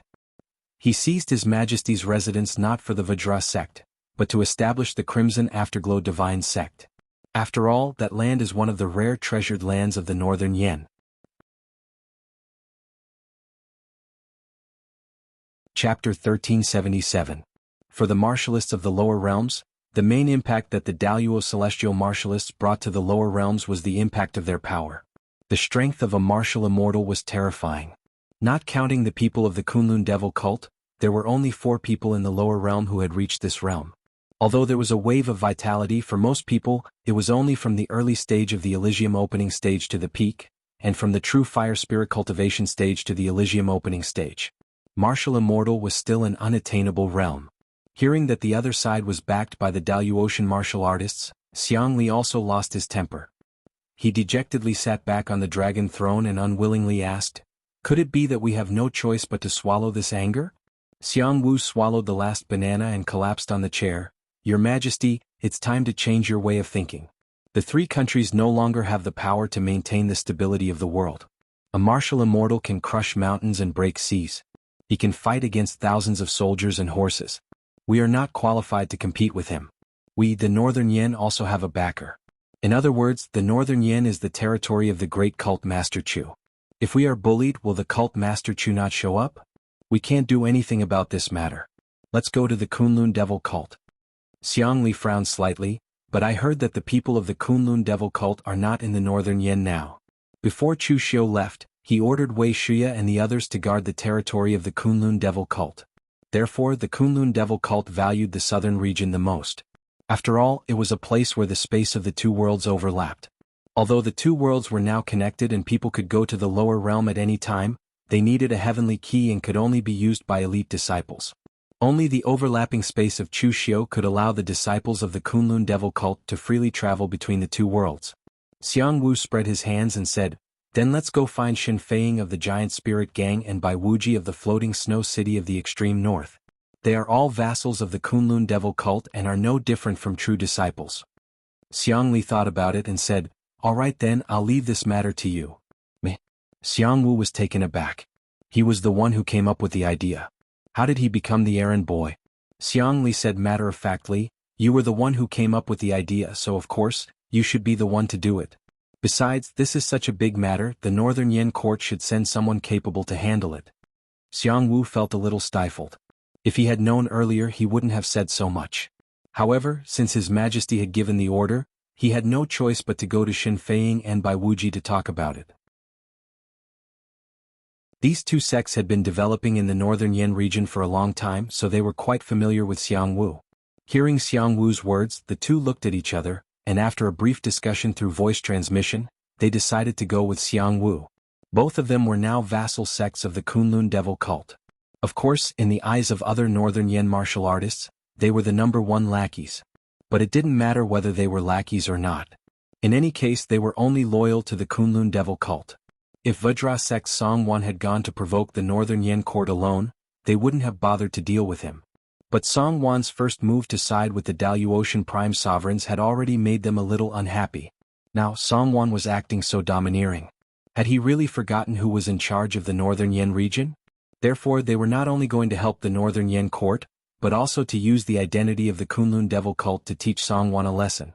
In a place more than 15 kilometers away from the capital city of Yanjing, there was a large construction going on in this place to establish a sect.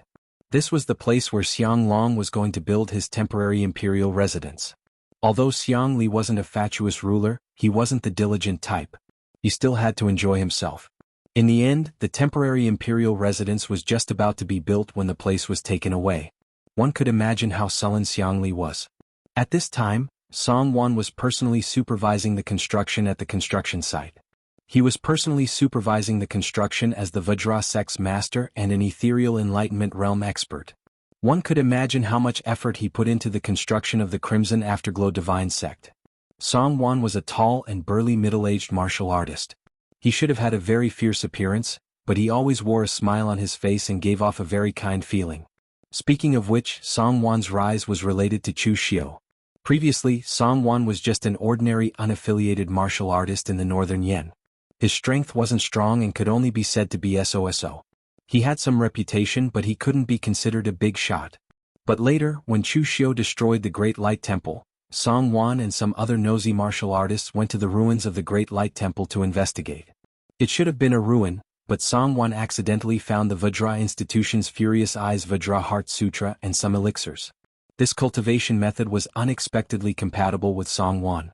He, who had never cultivated a Buddhist cultivation method, relied on the Furious Eyes Vajra Heart Sutra and the elixirs to improve his cultivation by leaps and bounds. He reached the true fire spirit refinement realm and established the Vajra sect, becoming one of the 8 sections. Later, when Chu Xiu attacked the Gate of Heaven, Song Wan was also one of the participants in the northern Yen. He broke the gate of heaven and earth at the first opportunity and felt the wave of spiritual energy. Finally, not long ago he stepped into the ethereal enlightenment realm. In this life, Song Wan was most proud not of his strength, but his foresight. Over the years he had experienced all kinds of things in Jianghu, big and small. But every time he was able to seize the right opportunity to benefit himself and improve his strength by leaps and bounds. This time, the Daluotian martial artists descended to the lower world. This was an opportunity given to Song Wan by the heavens. That was the legendary martial immortal. Other than the Kunlun demon cult, only Yi Xiaonan and the other 3 had reached this realm in the lower realm. Therefore he chose to rely on them at the first moment, and put in all his effort to help them plan the establishment of a sect. Finally they relented and accepted him as their disciple. That Gu Zun also had a disciple before, but since he had decided to establish a sect in the lower world, it was impossible for him to have only one disciple. Although Song Wan was a little old, at least he had strength and was obedient. This was not easy for a Gu Zun who was establishing a sect for the first time. At this moment, a disciple suddenly came to report, "Sect Master Bai Wuji of the Northern Fluttering Snow City and Shen Feiying of the Giant Spirit Gang have arrived." The smile on Song Wan's face suddenly turned into a sneer. He knew what they were here for. They must have been invited by the Northern Yen court. Previously, Song Wan didn't have much of an opinion about the Kunlun demon sect. Even though he cultivated in the Buddhist sect's cultivation technique, he still yearned for the Kunlun demon sect. He hoped to be like Shen Feiying and Bai Wuji, becoming a vassal sect of the Kunlun demon sect. But what happened in the end? He rushed to recommend himself to Mei Qinglian, who was in charge of the Northern Yen land. It was because he was impressed by Mei Qinglian's beauty that he took a few more glances at her. Because he wanted to show off his Vajra sect's strength, he belittled the Fluttering Snow City and the Giant Spirit Gang. That TCH chased him out.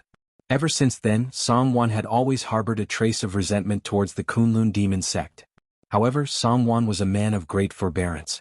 Even when Mei Qinglian came to the Northern Yen land again and called on the Northern Yen martial artists to attack the Divine Gate, he did not do anything. He knew that no one in the pugilistic world could stop the Kunlun devil cult at that time. But now things were different. The Kunlun devil cult was no longer the only sect in the world of Daluotian martial artists. Song Wan was not among those who went to the Divine Gate to wait for the arrival of the martial artists from the upper world. He was not qualified to do so. But he did buy some information about martial immortals and Gu Zun from Wind Sweeping Tower. He learned about Gu Zun's position in the Daluotian world and that there were 9 levels of martial immortals. The Reverend Qi Xia, whom he was close to, was a martial immortal at the 5th level.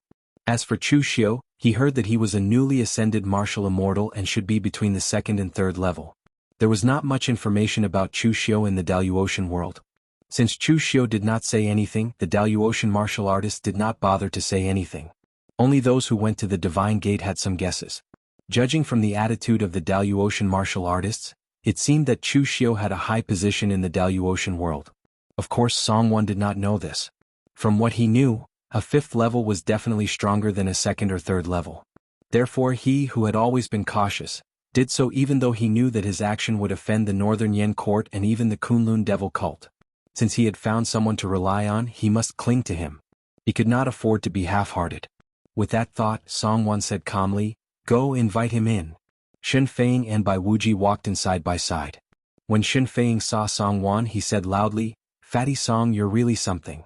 You even dare to touch the Northern Yen court's land. What, do you want to be the emperor of this Northern Yen land?" Shen Feiying's talent was limited. Under the wave of primordial qi, he had barely reached the true fire spirit refinement realm. But facing Song Wan, who was stronger than him, Shen Feiying had nothing to fear.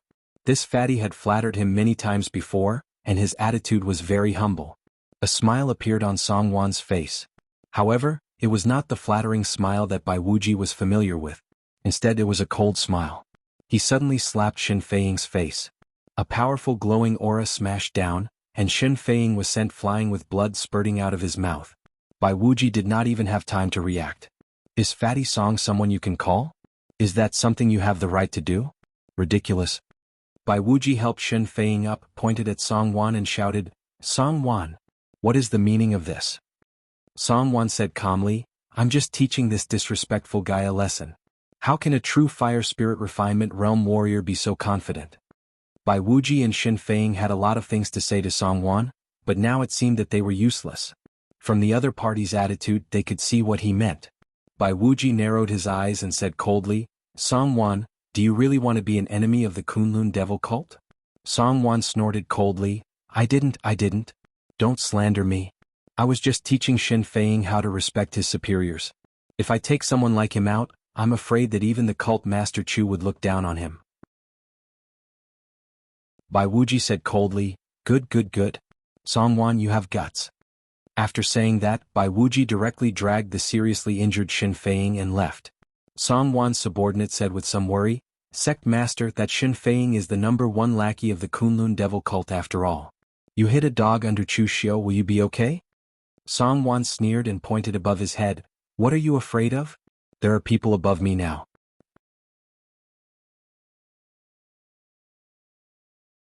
Chapter 1378.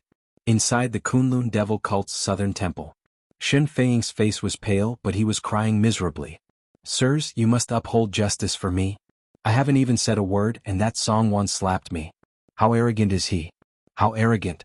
I know they all say that I'm a dog under Cult Master Chu, but what's wrong with being a dog? I'm a lackey under Cult Master Chu, and I've never been wronged like this. You have to look at the master before you beat a dog. Song Wan slapped me, which means he didn't give Cult Master Chu any face. He's slapping the Saint Cult's face. Most of the Kunlun devil cult's forces were now in the southern temple. Wei Shuya, Mei Qinglian, and the others looked at Shen Feiying, who was crying out his grievances and felt a headache coming on. Shen Feiying was loyal, but he was becoming more and more shameless. They dared to guarantee that Shen Feiying's words were definitely exaggerated, and he was exaggerating the matter. Mei Qinglian glanced at Bai Wuji and said, Bai Wuji, tell me what's going on.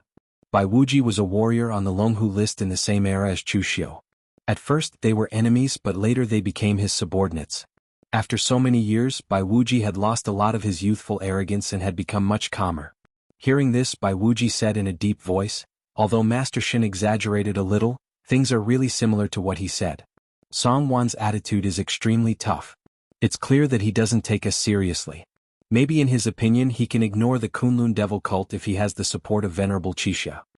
Mei Qinglian turned to Wei Shuya and asked, Elder Wei, what's the background of Venerable Qixia? Wei Shuya was experienced and prudent. Since Chu Xiu and Meng Xinghe became enemies, Wei Shuya had specially asked Xikong Tan for information on Gu Zun. Meng Xinghe was now the leader of Gu Zun's faction. Although he did not show any intention of using this identity to suppress Chu Xiu, he still had to be on guard. Wei Shuya shook his head. He doesn't have much of a background, just an ordinary prime sovereign. He had spent his entire life cultivating in peace, never stirring up any disputes among the Daluotian people. He was the type of prime sovereign who cultivated arduously. However, it seemed that he had been training hard for a long time, so he was unwilling to continue. He was already tempted when Meng Xinghe announced that Gu Zun could establish a sect in the lower realm at will. Mei Qinglian frowned and said, This kind of talent is the most troublesome. Now that Cult Master is not here, what can we do? Mobilize all of them to fight against the enemy? We can defeat them, but I'm afraid that something will happen to the southern barbarians. The Kunlun devil cult wasn't weak at all. Wei Shuya, Fang Baidu, Su Qianya, and Qin Qingdi were 4 martial immortals. Any 2 of them could deal with the enemy. However, Mei Qinglian was worried about the southern barbarians and the fact that there was more than one prime sovereign in the northern Yen. She was afraid that they would secretly collude with each other, which would be troublesome. When Xin Feiying saw that Mei Qinglian and the others were actually hesitating, he was also a little unwilling. He gritted his teeth and said, "Saintess, the truth is that Song Wan's hostility towards our holy church is also because of you. That bastard has always slandered you in private." Mei Qinglian frowned. "Me? I don't think I've seen him more than a few times." Xin Feiying said, "When Song Wan's Vajra sect was just rising, he wanted to join our holy cult. At that time you were in charge of the Northern Yan, Saintess. In the end you drove him out, so he has always held a grudge and slandered you in private. His intentions should be put to death." Xin Feiying added, "We found out about this after the incident. If you don't believe me you can ask Bai Wuji." Bai Wuji nodded, proving that Xin Feiying was right. Mei Qinglian thought for a moment and said, "That's true. This person looked at me in an improper way which made me feel disgusted. He has not joined our holy cult yet, but he has already started to stir up trouble. He is not a stable character. Our holy cult is not afraid of greedy people or ambitious people.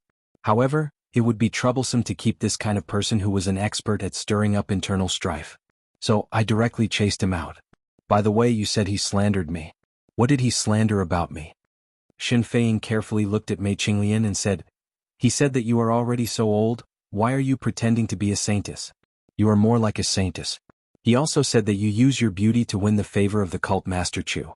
Otherwise, how can a woman be qualified to be one of the leaders of the Kunlun Devil cult? He also said that since ancient times, women cannot achieve anything, only ruin things. For the Kunlun Devil cult to raise a woman to such a position, it must be." Xin Feiying did not dare to continue. Because Mei Qinglian's pretty face was extremely gloomy. The karmic fire of the Red Lotus circled around her like a volcano that was about to erupt. "That bastard. I will cut him into 1,000 pieces. I will use the karmic fire to train my heart while cutting him into 1,000 pieces." Mei Qinglian, who was calmly analyzing the pros and cons of her attack, was now completely enraged.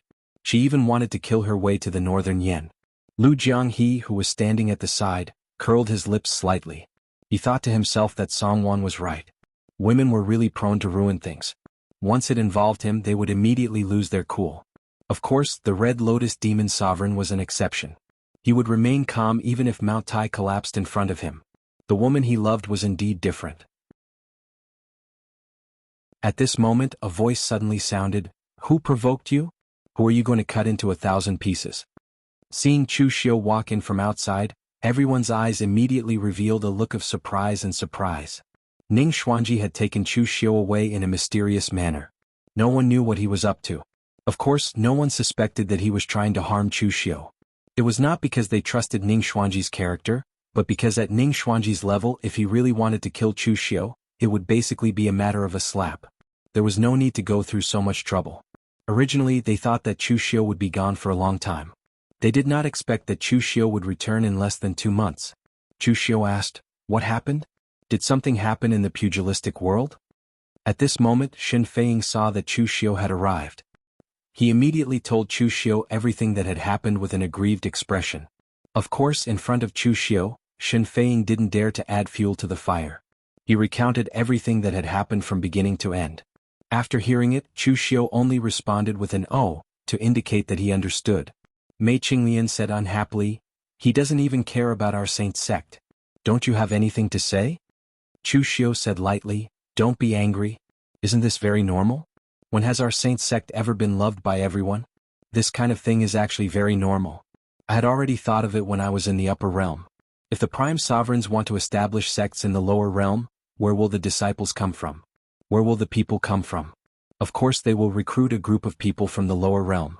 As for these people in the lower realm, not to mention other places, even in the Northern Yan Kingdom, there are many people who hold grudges against our holy church. Or perhaps some who are ambitious, but our saint sect cannot satisfy their ambitions. Naturally they will look for another way out. Prime sovereigns from Exalted Major are a good way out for them, so isn't it normal for Vajra Gate Song Wan to perform so well? So what do you plan to do now? Although the saint sect's main forces are not in the Northern Yan land, the Northern Yan royal family has fully submitted to our saint sect. Moreover, the Northern Yan land has been under our control for the longest time. Chu Xiu narrowed his eyes. What do you plan to do? Of course I have to let the Daluotian know that they have to abide by the rules of the lower realm. At the same time, we have to let those people in the lower realm know that in the lower realm, our holy sect dominates the pugilistic world. In the Daluo heaven, our holy sect also dominates the eastern domain. Shen Feiying's eyes lit up at this. He was willing to become a lackey of the Kunlun devil cult and be reviled by the northern Yen pugilistic world. What was he after? All he wanted was a master who could help him when he was wronged. Even if Shen Feiying was a lackey, he could only be a lackey for the strong. In one of the most luxurious courtyards of the northern Yen Guardian sect. This used to be Song Wan's personal residence, but he had now given it to Venerable Crimson Dawn. At this moment, Song Wanjing had his head lowered as he reported to Reverend Qixia about the establishment of the sect. Don't worry, Master. The sect will be completed in 3 months. Your disciple will prepare a grand founding ceremony for you and make the Crimson Dawn divine sect famous in the pugilistic world. Venerable Crimson Dawn wore a crimson Taoist robe with a fiery cloud crown on his head. His face was square and elegant, and he had a profound temperament. But in fact, he was not considered outstanding among the prime sovereigns of the Daluotian world. His lineage had become a prime sovereign halfway through. The Crimson Dawn divine sect had been in the Daluotian world for a long time, but it had taken the elite route and trained very few disciples, no more than 10 in each generation. But as the number of disciples increased, the Crimson Dawn divine sect could no longer take the elite route. It could only be passed down to a single disciple, which was why it had hidden itself in the mountains and became a prime sovereign. This time, Reverend Crimson Afterglow was the most fervent. He wanted to establish a sect in the lower realms, rebuild the Crimson Afterglow divine sect, and restore the glory of his ancestors. In fact, Venerable Crimson Dawn looked down on Song Wan. The Daluotian prime sovereigns had always been aloof and virtuous, and Venerable Crimson Dawn loathed people who were full of worldly air. But Venerable Crimson Dawn was the first person to seek refuge in the lower realm, and he was sensible, obedient, and strong, which saved him a lot of trouble in establishing a new sect. So even if Venerable Crimson Dawn didn't like him, he still accepted him as a disciple. At this time, a disciple suddenly came to report that the leader of the Kunlun devil cult, Chu Xiu, had personally come to visit. Song Wan was not surprised to hear that the Kunlun devil cult had come. If the other party did not respond, it would not be the Kunlun devil cult. So he immediately said to Venerable Crimson Dawn, Master, the Kunlun devil cult must be unhappy with us for invading the northern Yen imperial palace to establish a sect. They have always been domineering, but with Master here this time, they must have kicked an iron plate and can only return in defeat. Song Wan was still flattering Venerable Crimson Dawn, but he did not notice the slight change in Venerable Crimson Dawn's expression. Chapter 1379. Venerable Crimson Dawn did not know that Song Wan's actions were related to the Kunlun devil cult. He was a primeval sovereign of the exalted heaven. He had only been in the lower realm for 2 months, and most of the matters were handled by Song Wan. How could he possibly know that the current emperor of northern Yen, Xiang Li, was single-handedly raised to the throne by Chu Xiu? The giant spirit gang in Snowdrift City of the extreme north were all vassals of the Kunlun demon cult? But intuition told Venerable Crimson Dawn that the other party did not come with good intentions. Outside the Vajra Gate, Chu Xiu studied the exterior of the Vajra Gate. It was not a grand building, but it was a rather large one. On the way here, Chu Xiu had heard of Song Wan's actions. He was a character but not a big one. The other party had seized the 2 opportunities of the Great Light Temple being destroyed and the attack on the Heavenly Gate to leap up and become one of the 8 sections. If Zai had developed steadily for a period of time, he might have been able to advance further in this era of great battles. Unfortunately, everything was over now. Song Wan's hostility towards the Kunlun devil cult was not wrong. Chu Xiu was not so narcissistic as to think that all sects should fear and respect him. Song Wan's fatal flaw was that he was too anxious. It didn't matter how much he viewed the Kunlun demon sect in the dark. But he didn't even understand the situation in the Great Haven Law Heavens and had already started to seek refuge with Reverend Qixia. Not only that, he even provoked the Kunlun demon sect. He had made the wrong move and there was no chance for him to turn back. Venerable Crimson Dawn hurried out and cupped his hands at Chu Xiu. He laughed and said, Cult Master Chu has arrived. Please forgive me for not going out to meet you. I did not have the time to chat with Cult Master Chu during the Grand Assembly of Ancient Lords. Since we have time today, we can talk about martial arts and get to know each other better. Chu Xiu said lightly, I'm a little surprised that Venerable Qixia is so kind. I thought Venerable Qixia would just kick me out. Looking at Chu Xiu's attitude and his ambiguous words, Venerable Qixia was taken aback. He then burst out laughing. "What are you talking about, Cult Master Chu? Who didn't know the prestige of the Lord of the Eastern Domain? Cult Master Chu, you've come to my place as a guest and I can't wait to welcome you, so how could I possibly drive you out?" Song Wan, who was following behind Reverend Chi Xia, could already feel that something was amiss. Beads of cold sweat rolled down his forehead. Venerable Chi Xia's attitude was very cold, not only to Song Wan, but also to the other primordial sovereigns who came down with him. Song Wan had seen this with his own eyes. But today when he saw Chu Xiu, Venerable Chi Xia's performance had him taken aback. Although he was not trying to curry favor, he was carefully flattering Chu Xiu. It was obvious that he was putting Chu Xiu in a higher position than himself. In fact, Song Wan was very good at reading people. Venerable Chi Xia was indeed cautious. He had only met Chu Xiu during the Grand Assembly of Ancient Lords, but had not had any dealings with him. But then the rumors about Chu Xiu involuntarily drifted into his ears. He killed Yi Weikong of Cold River City, single-handedly turned the tables and defeated the Southern Domain. In the end, he even counterattacked the Southern Domain, forcing the Sword Sect under the heavens. If it was not for the three Pristine's temple who came to stop him, the Sword Sect under the heavens would no longer exist in the Daluocean. What shocked Venerable Chi Xia the most was the exposure of Chu Xiu's identity in the lower realm. This person had the identity of a lower realm in a lower realm, deceiving all the Daluocean people. Even the patriarch of the Sanskrit sect was threatened by the other party. Although Venerable Chi Xia did not know much about what happened 500 years ago, and he did not know why the sect leader of Sanskrit was so afraid, he knew one thing. Chu Xiu had a terrifying trump card, so powerful that they could not afford to offend him. That was why Venerable Chi Xia was so cautious when he saw Chu Xiu. Staring at Venerable Chi Xia, Chu Xiu smiled faintly. "You don't dare to kick me out?" However, the Venerable One had already chased my men out and even injured my subordinate, Shin Feiying. Venerable Chi Xia was stunned. When did this happen? Why didn't I know? Could there be some kind of misunderstanding here? Chu Xiu said, "You will have to ask your subordinate, sect leader Song Wan. The Northern Yen court was raised by the Kunlun devil cult, but your subordinate stole the palace of the Northern Yen court to build his own sect. My men had only gone to ask about it, but before they could even finish a single sentence, they were sent flying back with a slap to the face. Venerable Chi Xia's lineage, how mighty, how domineering. I didn't say anything when the Daluocean venerables came down to the Northern Yen. Although the Northern Yen is under the Kunlun devil cult's control, the Kunlun devil cult is not intolerant. But from the looks of it, you're planning to let this Scarlet Afterglow divine sect of yours, which has yet to be established, dominate the Northern Yen kingdom, and let my Kunlun demon sect make space for you?" As soon as Chu Xiu finished speaking, Venerable Chi Xia turned to Song Wan, a cold glint in his eyes. "Bastard! Are you the one who did all this?" Song Wan wiped away the cold sweat on his forehead. "Master, listen to me." As soon as the words left his mouth, Venerable Chi Xia slapped him across the face, sending him flying. He cursed, "Bastard! Why didn't you tell me? Why did you take matters into your own hands? If not for Cult Master Chu's visit, I wouldn't have known that you did such a despicable thing." Venerable Chi Xia turned to Chu Xiu and bowed apologetically. "It is my fault for not being strict with my subordinates. Please forgive me, Cult Master Chu." "That's it?" Chu Xiu asked. Venerable Chi Xia was taken aback, then his face darkened. "I've already taught my subordinate a lesson and apologized.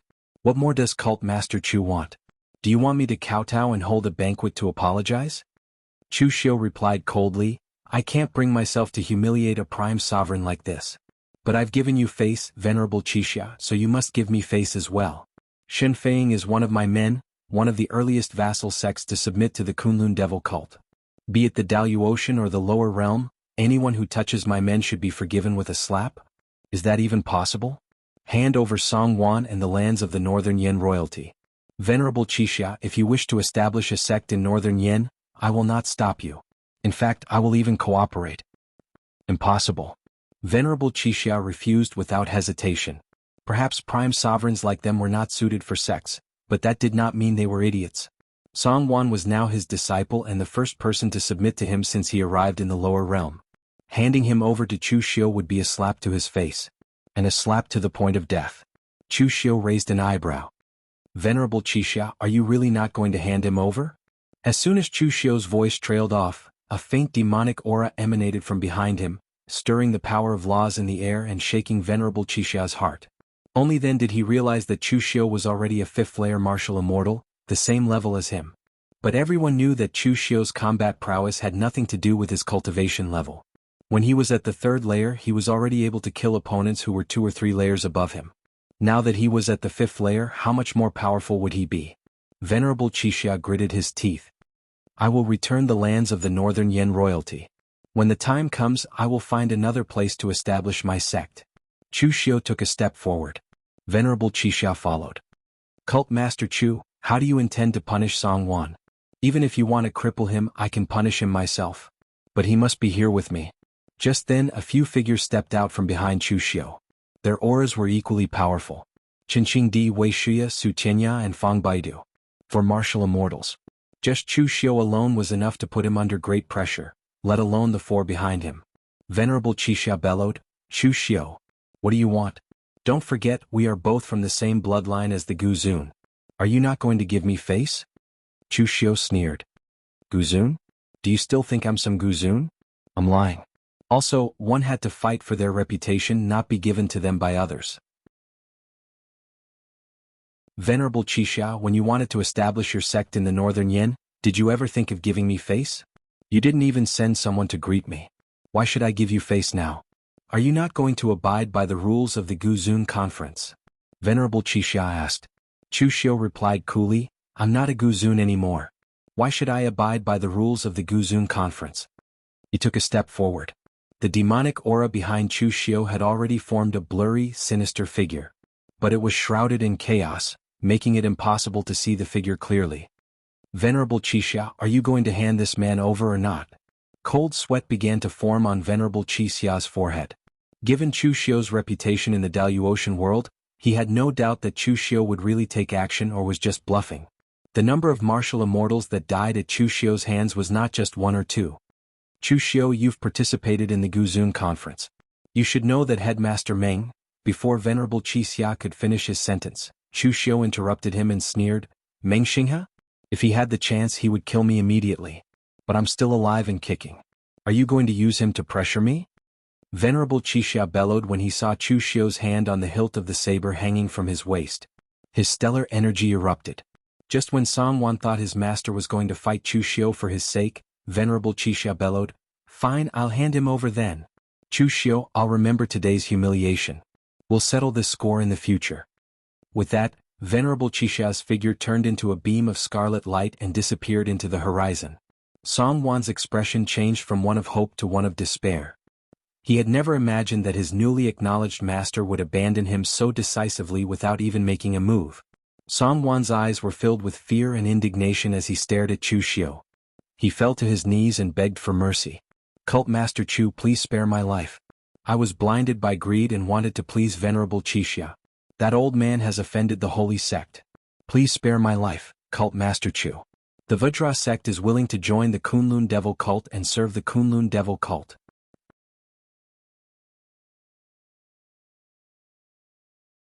Chapter 1380. For a martial artist of Song Wan's level, kneeling and begging for mercy was not only a shameful thing, but also a complete loss of dignity. But compared to fear, Song Wan's heart was now filled with unwillingness. He had racked his brains and built the Vajra sect from scratch, but he was unwilling to let it all go to waste. Shen Feiying leaned over and sneered, You think a piece of trash like you is worthy of being Cult Master Chu's lackey? Are you even worthy? The Kunlun Devil cult only had one lackey, the Titan Spirit Gang was enough, they needed a second one. Chu Xiu looked at Song Wan and shook his head, You're a smart man but too smart for your own good. Do you still think I don't know what you're thinking? It doesn't matter if you're hostile to the Kunlun Devil cult or if you're trying to please Venerable Qixia. What's important is that those who offend the sacred sect must pay the price. Otherwise, others will think that the sacred sect is easy to bully. With that, Chu Xiu turned to Mei Qinglian and said, This guy slandered you? I'll leave him to you. Do whatever you want but don't be too cruel. After all, he's already miserable enough. Mei Qinglian sneered, Don't worry, we women are soft-hearted. We can't be too cruel. But in the next moment, the karmic fire of the red lotus bloomed in Song Wan's body, causing him to scream in agony. Chu Xiu shook his head gently and said to Shen Feiying, Help me send out an invitation to all prime venerables and Daluotian martial artists in Northern Yen land to meet in the Northern Yen Palace in 10 days for a meeting. The incident with Venerable Qixia was also a catalyst for Chuxiu to deal with the Daluotian Prime Venerables in a fair and just manner. In the past, the Kunlun Devil cult had not yet dominated the Jianghu in the lower realm. What could really be regarded as Chuxiu's sphere of influence, except for the southern barbarian land, was the northern Yan. Therefore, Chuxiu couldn't care less about how the other Daluotian sects were doing, but at least in the northern Yan region he was the one making the decisions. While Chuxiu was about to convene the northern Yan land's primogenitors for a meeting, Venerable Crimson Dawn had gone to eastern Qi to find Fang Daochen of the Star River Martial Court. Although Meng Xinghe was not in the Galaxy Martial Academy, Fang Daochen was Meng Xinghe's trusted aide and was helping him manage the Galaxy Martial Academy for the time being. Venerable Crimson Dawn could no longer stay in the northern Yan region, nor did he have the face to do so. Forcing him to hand over his disciple in front of everyone, this was a huge loss of face for him. However, Venerable Crimson Dawn could not take this lying down. Although he was the one who had backed down, he was still a primogenitor and a fifth heaven martial immortal expert. The more he thought about it, the angrier he became. There was no end to this. The location of the Star River Martial Court was very strange.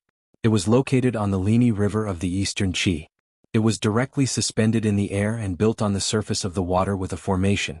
Meng Xinghe's Galaxy Unfettered Cultivator was very good at things like formations. He had even prepared all kinds of formation plates before he came to the lower realm for the establishment of a sect in the lower realm. That was why the Star River Martial Court was established so quickly in the lower realm. Even though Meng Xinghe was not here, it only took 2 months for the Star River Martial Court to rise from the ground. The Star River Martial Court did not have any special purpose in doing so. Floating above the river would not increase the Martial Court's defensive power. The only advantage was that it looked very majestic and incomparably strange. But that was enough. This was the effect that the Star River Martial Court wanted. Martial artists from the lower realm who did not know the truth would be able to feel the power of the Star River Martial Court just by looking at it and have the confidence to join. After Venerable Crimson Dawn arrived, Fang Daochen, who was temporarily in charge of the Star River Martial Court, immediately came out to greet him. It was not because Venerable Crimson Dawn was influential, but because Fang Daochen wanted to rope in these primogenitors to join the Star River Martial Court. I heard that Venerable Crimson Dawn went to the northern Yan to establish a sect. What brings you to my Star River Martial Court today? Have you thought it through and decided to join my Star River Martial Court? Fang Daochen was only joking, but Venerable Crimson Dawn said angrily, if the Star River Martial Court can help me, why can't I join it? Fang Daochen was surprised.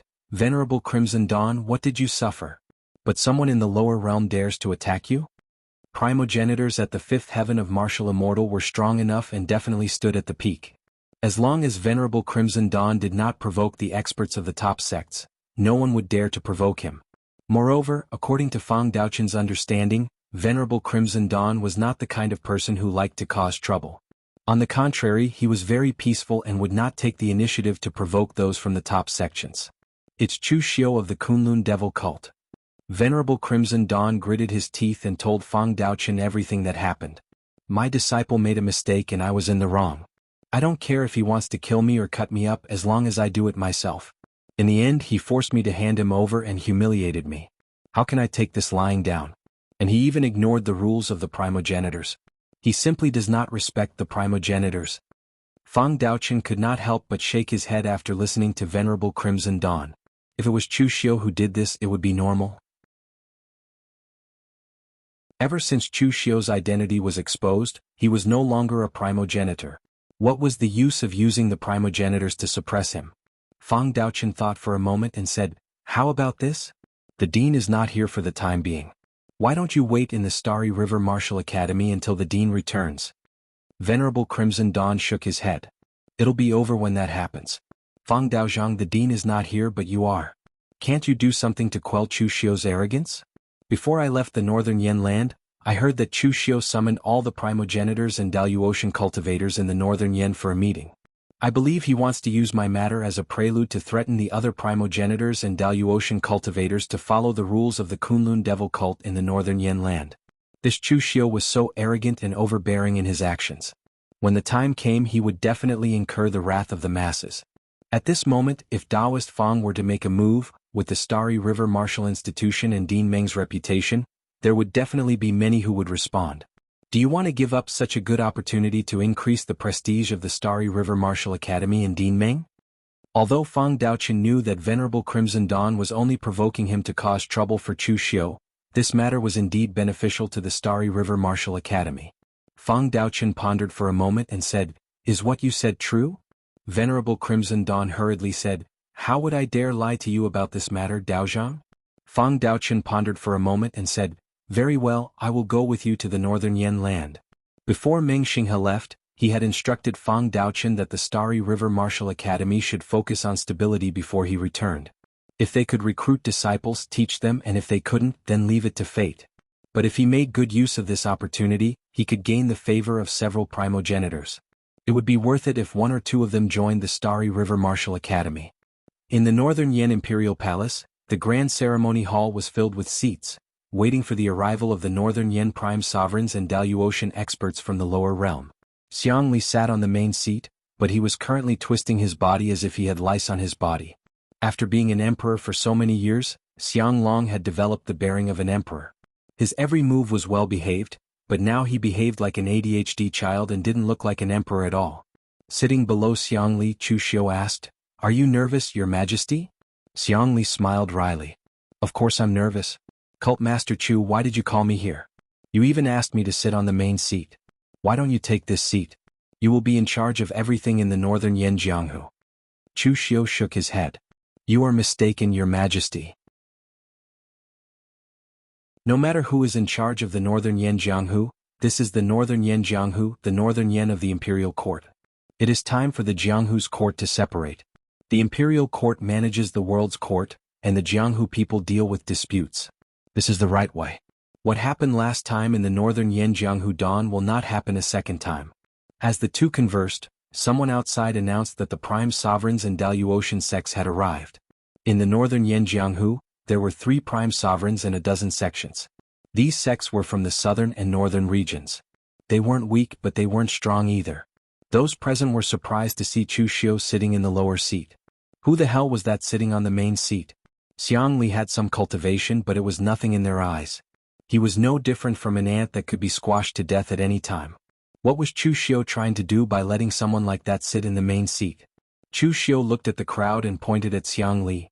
"Everyone, this is the Emperor of the Northern Yen Imperial Court, His Majesty Xiang Li." The prime sovereigns and sect masters only nodded in confusion, not showing any intention of bowing. The Daluotian did not have an imperial court. 10,000 years ago, when martial Dao was flourishing, there was no imperial court or temple. The top sects were already in control of everything. After coming to the lower realm, they learned of the existence of the Northern Yen Imperial Court, but they didn't pay much attention to it. In their view, the so-called imperial court was also a large sect, but it was the kind that had a wider range of control, even managing the lives of the common people.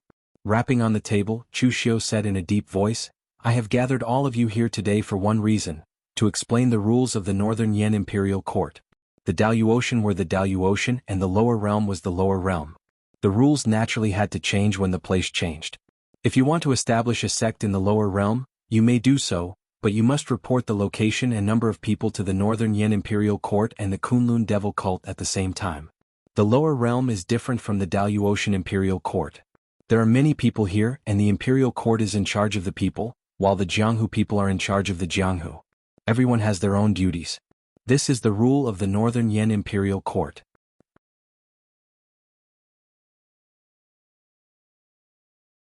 Chapter 1381. The Northern Yen rules Chu Xiu mentioned, or rather Chu Xiu's own rules, immediately caused an uproar among the crowd. Everyone showed a trace of dissatisfaction. Chu Xiu's rules were even stricter than those of the Daluotian sections. Even the top Daluotian sects did not have as much control as Chu Xiu. A martial immortal immediately stepped forward and said in a deep voice, "Cult Master Chu, your Kunlun Devil Cult is strong, but we are not your vassal sections. Don't you think you've gone too far?" Chu Xiu said indifferently, "I've never wanted you to become my vassal sections. The vassal sects of the Kunlun Devil Cult will not only pay such a small price. I asked you to report your sect's address to distance yourself from each other so that two sects that are too close to each other will easily clash. I asked you to report your disciple so that if any arrogant disciple causes trouble, it will be easier to find the sect he belongs to. The Northern Yen is the territory that the Kunlun devil cult has been operating for so many years. You can come if you want, but you must abide by the rules of the Northern Yen and my Chu Xiu's rules. And I hate people who don't abide by the rules. Chu Xiu's words were almost equivalent to a threat. He was just short of pointing at their noses and telling them to scram if they didn't abide by the rules. Anger flashed in the eyes of the crowd. The leaders of the other sects naturally did not dare to challenge Chu Xiu, but the remaining 3 primeval sovereigns were all martial immortals. When had they ever been treated like this? At this moment, a voice suddenly sounded from the outside world. Cult Master Chu is so awe-inspiring, so domineering. In the past, not even Lord Taishan dared to say that the 3 Pristines Temple could set the rules of the northern region. Today, Cult Master Chu, you want to bring the entire Northern Yen under your command? Fang Daochen and Venerable Qi Xia walked in from the outside. The Northern Yan's guards and formation did not seem to be of any use, as Chu Xiu had already ordered them to retreat. Against a martial immortal level expert, the Northern Yan's defensive formation was practically non-existent. The guards would only be throwing their lives away. Fang Daochen, this is a Northern Yen matter. What are you doing here? Chu Xiu's eyes were cold. Fang Daochen shook his head with a faint smile. No, this isn't just about the Northern Yen, it's about the Guzun. Chu Xiu, you deceived the Daluotian people with the name of Guzun. Now that you're strong enough, you can give up the name of Guzun's lineage? You've given up, but I can't. Dean Meng's absence doesn't mean that the Guzun's lineage has no leader and can be bullied by anyone. Fang Daochen's righteous words moved the 3 prime venerables present. They knew that Fang Daochen had taken the initiative to speak up for them because he wanted them to join the Galaxy Martial Academy. However, he was on their side after all. Although the Guzun's lineage shared a common name, it was only a very loose alliance. They were so loose that they would only meet each other during the Guzun Grand Assembly. When the Essence God Venerables were the leaders of the Guzun's lineage, they rarely interfered in the personal affairs of others. However, they also did not come forward to help like Fang Daochen did. Therefore, Fang Daochen's appearance had won them a good impression. Chu Xiu looked at Fang Daochen and sneered. The 3 Pristines Temple doesn't set the rules in the northern region because Lord Taishan doesn't need it. But now I need it. Do you think the Galaxy Martial Academy has a lot of influence? Do you think the leader of the Guzun's lineage has a lot of influence? When Meng Xinghe came to the eastern region to kill me, he failed. Now you, Fang Daochen, have come to the Northern Yen as Meng Xinghe's confidant. Do you really think I won't dare to kill you? Chu Xiu's body was full of killing intent as he shouted the last word. He did not give Fang Daochen a chance to speak at all. The formation-breaking tool in his hand was directly unsheathed and the ethereal slash fell. An invisible blade suddenly attacked Fang Daochen. Fang Daochen was shocked and pinched a seal with his hand. Wisps of Dao accumulation flowed out from his body and formed an 8 trigrams formation board around him. The ethereal slash's power was hidden in the void law. Very few warriors of the same level could detect the existence of the ethereal slash. However, Fang Daochen's power was delicate and delicate. He was good at fighting with a small force. The 8 trigrams flowed in the formation board. Fang Daochen used his inner force to evolve the formation and predicted the ethereal slash's position in advance. He gathered his power in an instant and blocked the ethereal slash before it could reach him. The next moment, however, Chu Xiu's figure seemed to have teleported. He almost crossed the space and appeared in front of Fang Daochen in the blink of an eye. He punched Fang Daochen out of the hall with absolute power. The 3 prime venerables and Venerable Qi Xia stood up when they saw Chu Xiu attack. However, they were stared at by Qinqing Di, Wei Shuya, Fang Baidu and Su Tianya. Qinqing Di sneered. This has nothing to do with you.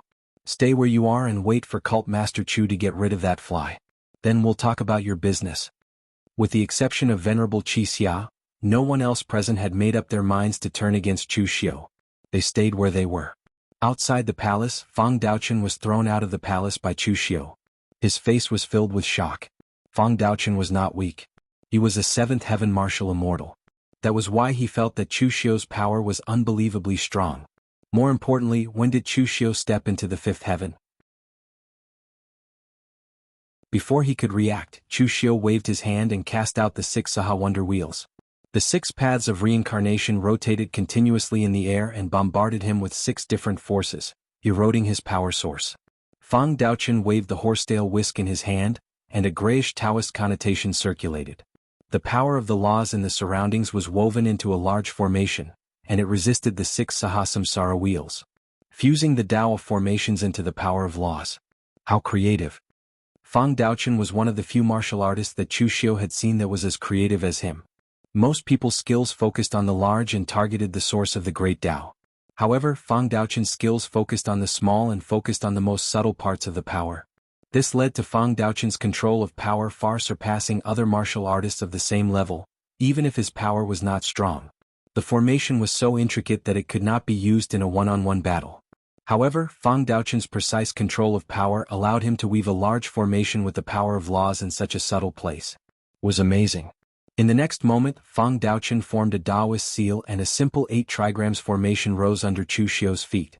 The 8 trigrams formation was indeed the simplest formation. However, in Fang Daochen's hands, the 8 trigrams formation kept rotating and changing. Chu Xiu was not good at breaking formations, but he knew that the simplest and most direct way to break a formation was to break it with force. He used the law embodiment of heaven and earth. Chu Xiu's body instantly turned into a giant that was thousands of feet tall, and he directly broke the 8 trigrams formation. The punch landed with enough force to shatter mountains and break rivers. A storm of origin chi gathered in an instant. Fang Daochen's expression changed several times. He waved his hands and a water and fire formation appeared at the same time. The two merged and intertwined to form a large net, blocking Chu Xiu's punch. Chu Xiu, do you really want to make an enemy of the Guzun's line? Chu Xiu laughed. Fang Daochen, this is where you're inferior to Meng Xinghe. Meng Xinghe would never play such tricks or spout such nonsense. Do you think that by bringing yourself into the Guzun's line, the Guzun's line will view me as an enemy and fight me to the death? How naive. Even Meng Xinghe doesn't have that kind of status, let alone you, Fang Daochen. I have 2 Guzun working for me now. Did the 4 Guzun in the house, including Supremacy Qixia, who had a grudge with me before, make a move? Would he dare to make a move? Your provocation is no different from spouting nonsense. In the next moment, the indestructible holy demon body was directly wrapped around the law embodiment of heaven and earth, causing Chu Xiu's strength to soar. Scorching Buddhist light and pitch-black demonic qi intertwined and converged. The punch landed like a huge black and red tornado. Even the power of laws was shattered under this extreme power. The formation in front of Fang Daochen was completely torn apart. He gritted his teeth and drew a small door-like formation in front of him. In an instant the light grew brighter. He stepped into it and disappeared in an instant. Fang Daochen's formation was related to space. It could directly break through space and transport people over short distances. Chu Xiu did not give chase. A 7th heaven martial artist was determined to escape, especially one like Fang Daochen who had many tricks up his sleeves. Chu Xiu could not catch up to him. But that was not important. His main goal today was not to kill the people of the Star River Martial Arts School. When he returned to the hall there were only 3 people there. Supremacy Qixia was nowhere to be seen. Qinqing Di shrugged and said, "That guy ran away. He's a coward." He noticed Fang Daochen's departure before we even made a move. He ran pretty fast too. I guess he has given up on his plan to establish a sect. It did not matter that Supremacy Qixia had run away. Chu Xiu turned his gaze to the remaining 3 and said, "I don't object if you want to establish a sect in the northern Yen land, but I'll say it again. Wherever you are, you have to abide by the rules. The rules of the northern Yen land are set by me. Are you going to abide by them now?" The people present looked at each other and helplessly cupped their fists at Chu Xiu. "We are willing to abide by Cult Master Chu's rules." They regretted coming to the northern Yen land. Among the 3 kingdoms, Eastern Qi belonged to the Central Plains. It was vast and rich in resources. That was why the Sanskrit sect in Tianluo Temple had taken a liking to it. On the other hand, Western Chu had the 3 Pure Temple. Prime venerables like them did not want to be neighbors with the Taoists and Buddhists. That was why they came to the northern Yen land. They did not expect it to be the territory of the fierce Chu Xiu.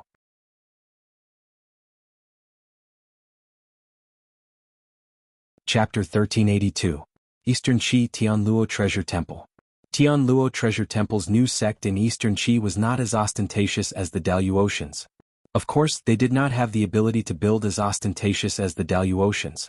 The Tianluo Treasure Temple had spent tens of thousands of years accumulating countless materials to build it to its current state. They were even adding bricks and tiles from time to time. In the Tianluo Treasure Temple's Great Strength Hall, the head of the Life Transformation Pavilion, Zen Master Ji Shan, and the head of the Earth Treasury, Zen Master Ji Kong, as well as a few other heads were discussing the construction of the Tianluo treasure temple after they descended to the lower realm. Ji Kong stroked his beard and said in a deep voice, "These warriors from the lower realm used to be of the same lineage as us. Although the inheritance is somewhat broken, their martial arts have developed to another path. Different paths lead to the same goal. Even the performance of the low-level disciples is better than that of the Daluotian warriors. The disciples that my Tianluo treasure temple has recently accepted are all talented and strong. There are more than 10 of them. Even in the western regions, it is not easy to find so many talented disciples at once. This is also because we have just descended to the lower realm and the name of the Tianluo treasure temple is not well known yet. In the future, when the name of the Tianluo treasure temple is as deafening as it was in the Daluotian, I reckon that we will be able to recruit even more disciples."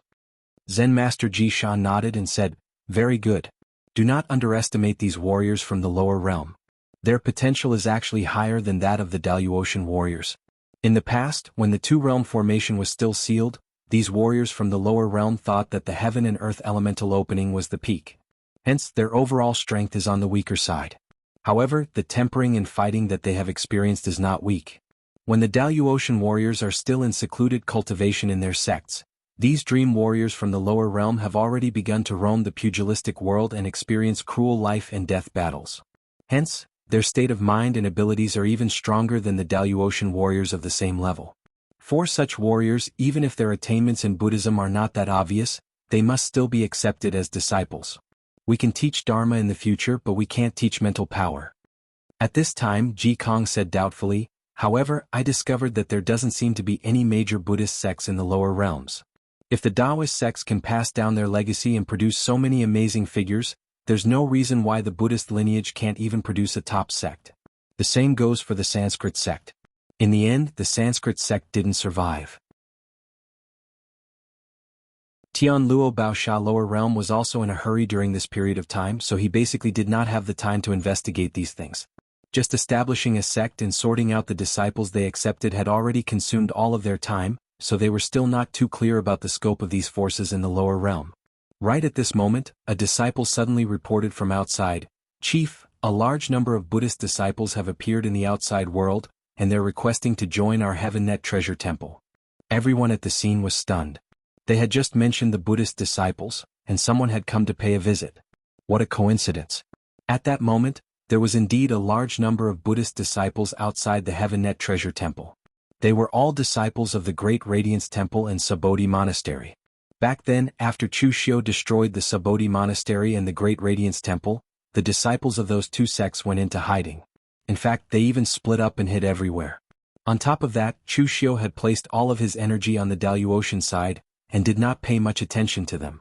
Thus, during this period of time, the disciples of those two sects had not suffered too many losses. At that moment, the leader of the Great Radiance Temple was Su Yun. Back then, in order to delay Chu Xiu and the others and perish together with them, Su Yun had stepped into the profound understanding realm and escaped with the people of the Great Radiance Temple. At that moment, by relying on his many years of enduring cultivation, in addition to the fortuitous encounters during the Essence Tide, his cultivation had reached half-step martial immortal. Standing before Su Yun, he looked at the little monk in shock. He asked hesitantly, "You are Rama?" Back then, when Chu Xiu destroyed the Subodhi Monastery, Rama's physical body was destroyed by Chu Xiu's clear sky-reflecting shadow. However, his primordial spirit was saved by monk Bukong, who risked his life and was placed with Xiao Mok. So, if Rama were to appear before him in the form of a primordial spirit or a possessed body, he would not be surprised. However, at that moment the person standing before Su Yun was a child. He was only 10 years old. He had a handsome appearance and wore a white monk's robe. His body gave off a faint Buddhist light. What shocked Su Yun even more was that he could not see through the child's cultivation. Rama smiled.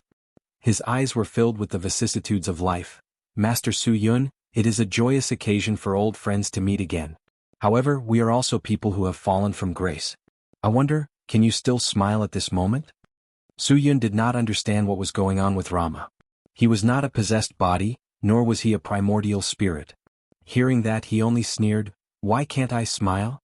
Back then, Chu Xiu destroyed my great light temple and made us homeless for many years.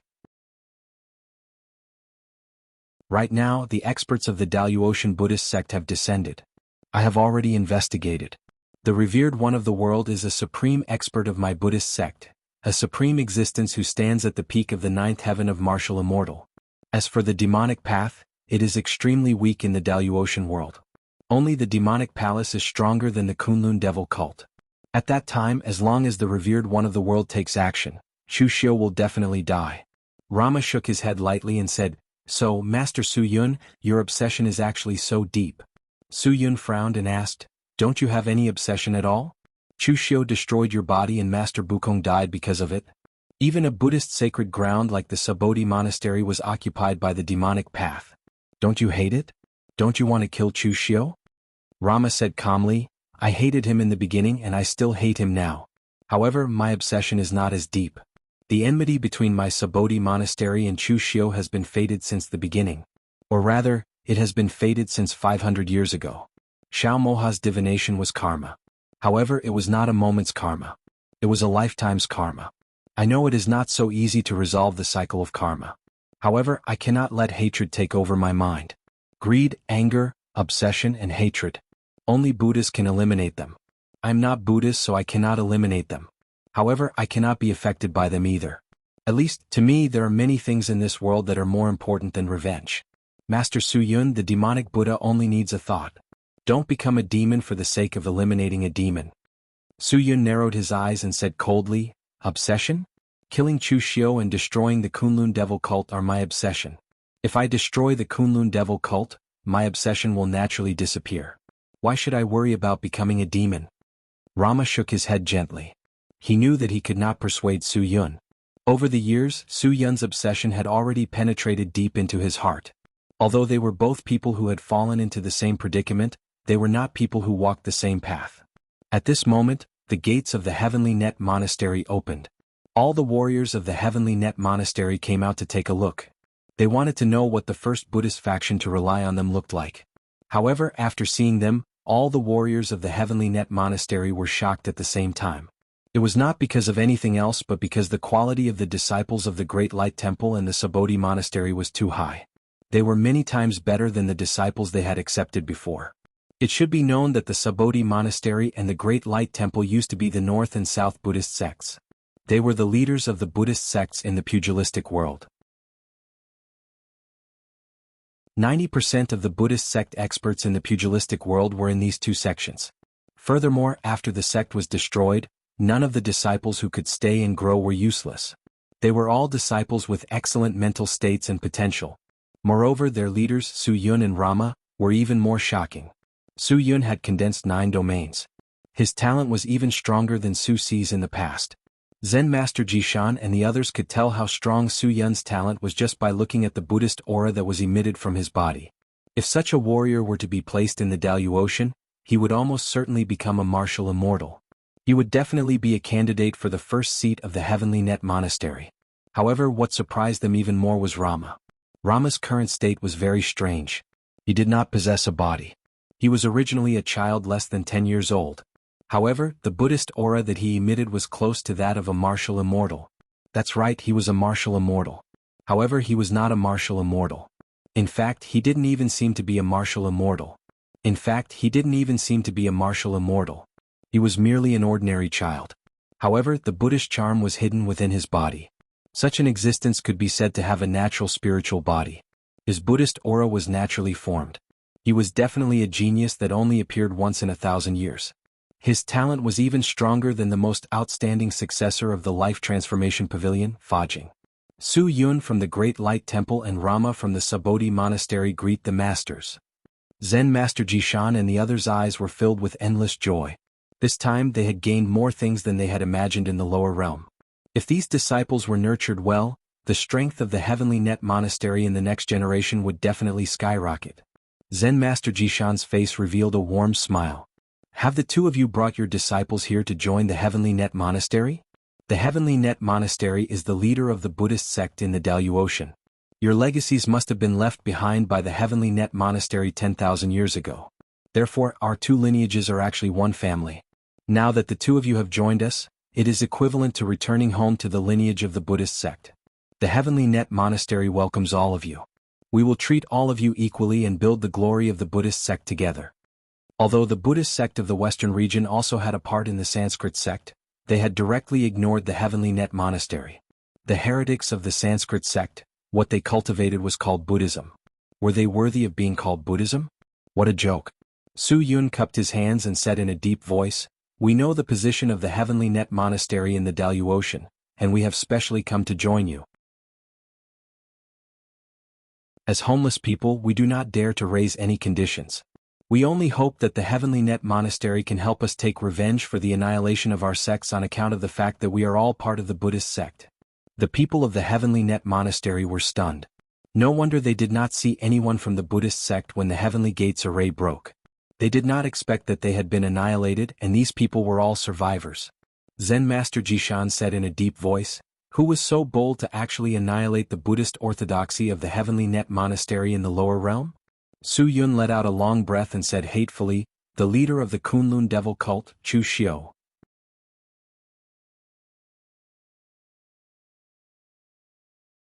Chapter 1383. When the people of the Tianluo temple heard this name, they were all stunned. They never thought that this person would be Chu Xiu. This was because most of the people in the Tianluo temple had a good impression of Chu Xiu, including Zen Master Jishan and the others.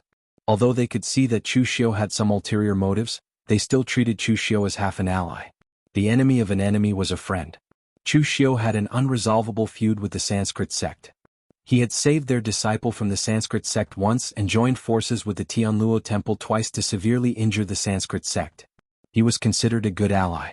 They could not believe that Chu Xiu had destroyed two of their top sects in the lower realm and then joined forces with them in the Dalu Ocean without batting an eyelid.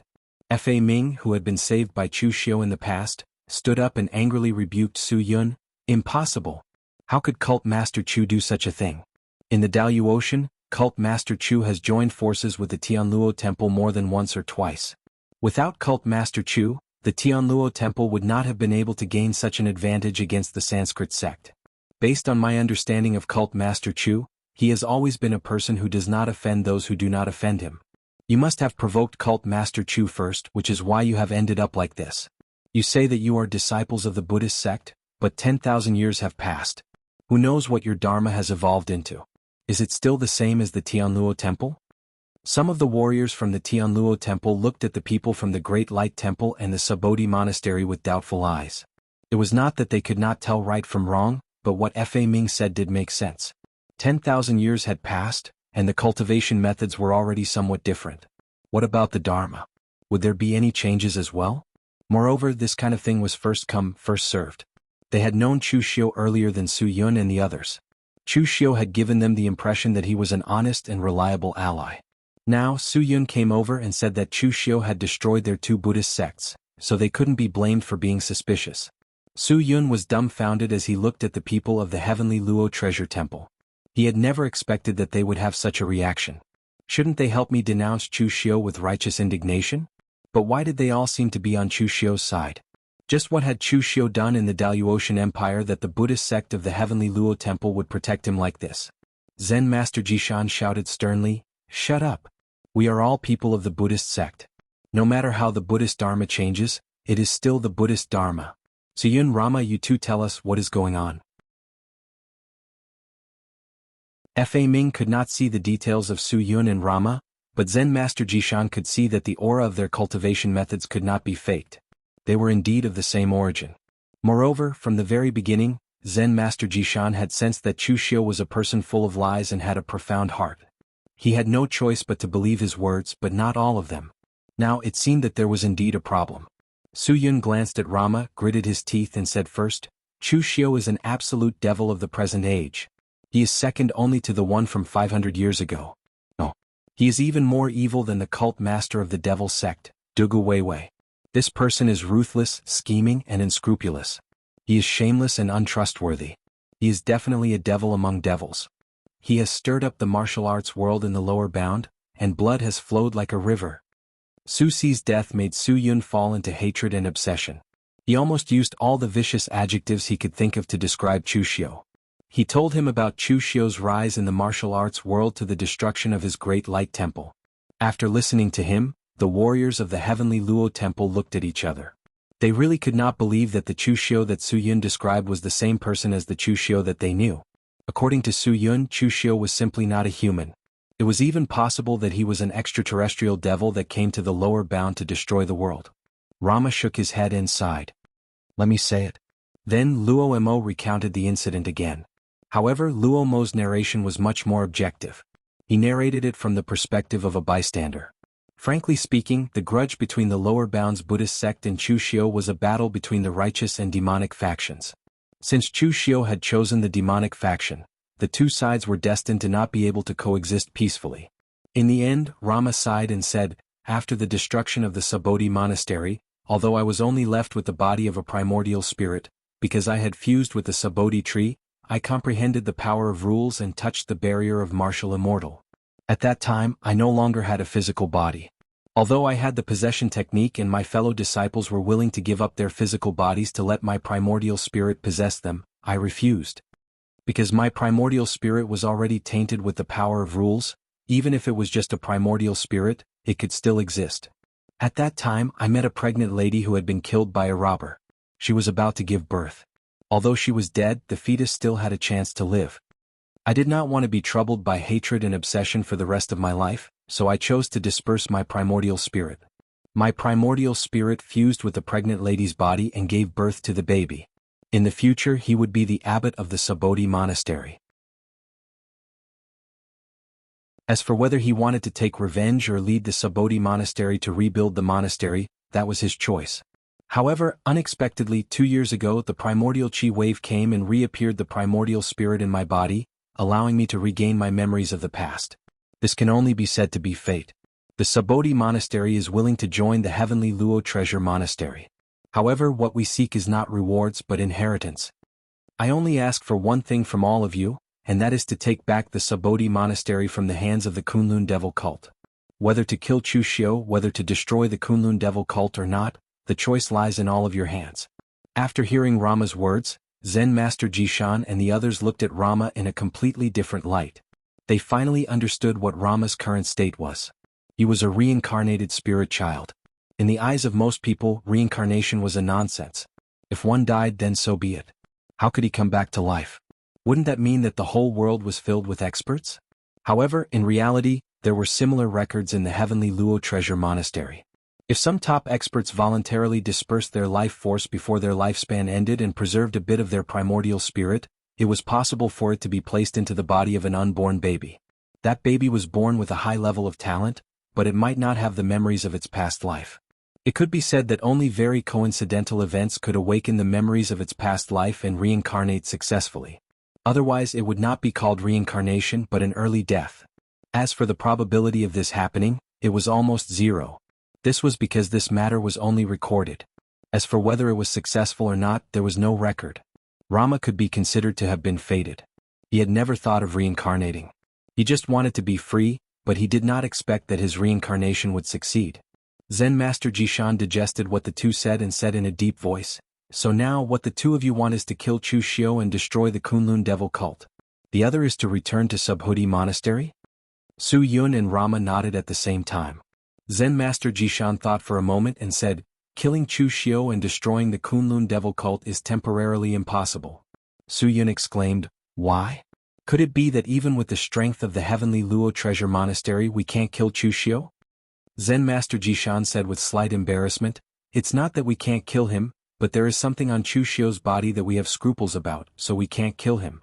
Hearing Rama and the others talk about 500 years ago, Zen Master Jishan and the others had already guessed that the existence sealed in High Heaven sect should be the religion master of the demon cult from 500 years ago.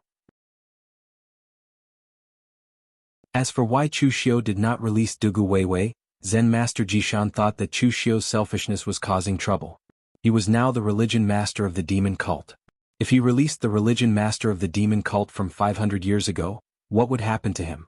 So as long as they did not push him too far, Chu Xiu should not release Dugu Weiwei. But on the other hand, if they wanted to kill Chu Xiu now, unless they had a chance to kill him in one blow, they would not even have time to activate the spirit array. Otherwise, once Dugu Weiwei was released, the scene from 500 years ago would repeat itself. What happened 500 years ago was a bit shameful, so Zen Master Jishan would not tell Su Yun and the others too much. He just said, "Don't worry, the two of you. Chu Xiu destroyed the orthodoxy of my Buddhist sect in the lower realm. No matter what, there must be an explanation for this matter. Although we can't destroy the Kunlun devil cult and kill Chushio for the time being, with the current power of the Heavenly Treasure Temple, it should not be a problem for us to take back the Sabodhi Monastery for the time being. Rama nodded indifferently. He had seen through many things, so he was not in a hurry now. Although Su Yun was a little unwilling, he also knew that this was already a game at the martial immortal level. Since Zen Master Jishan said it was impossible, it should really be impossible. However, Su Yun was a little confused. Was Chushio really that lucky? Even if he was in the Dalu Ocean, he could still live well, even to the point that the Heavenly Treasure Temple was afraid of him.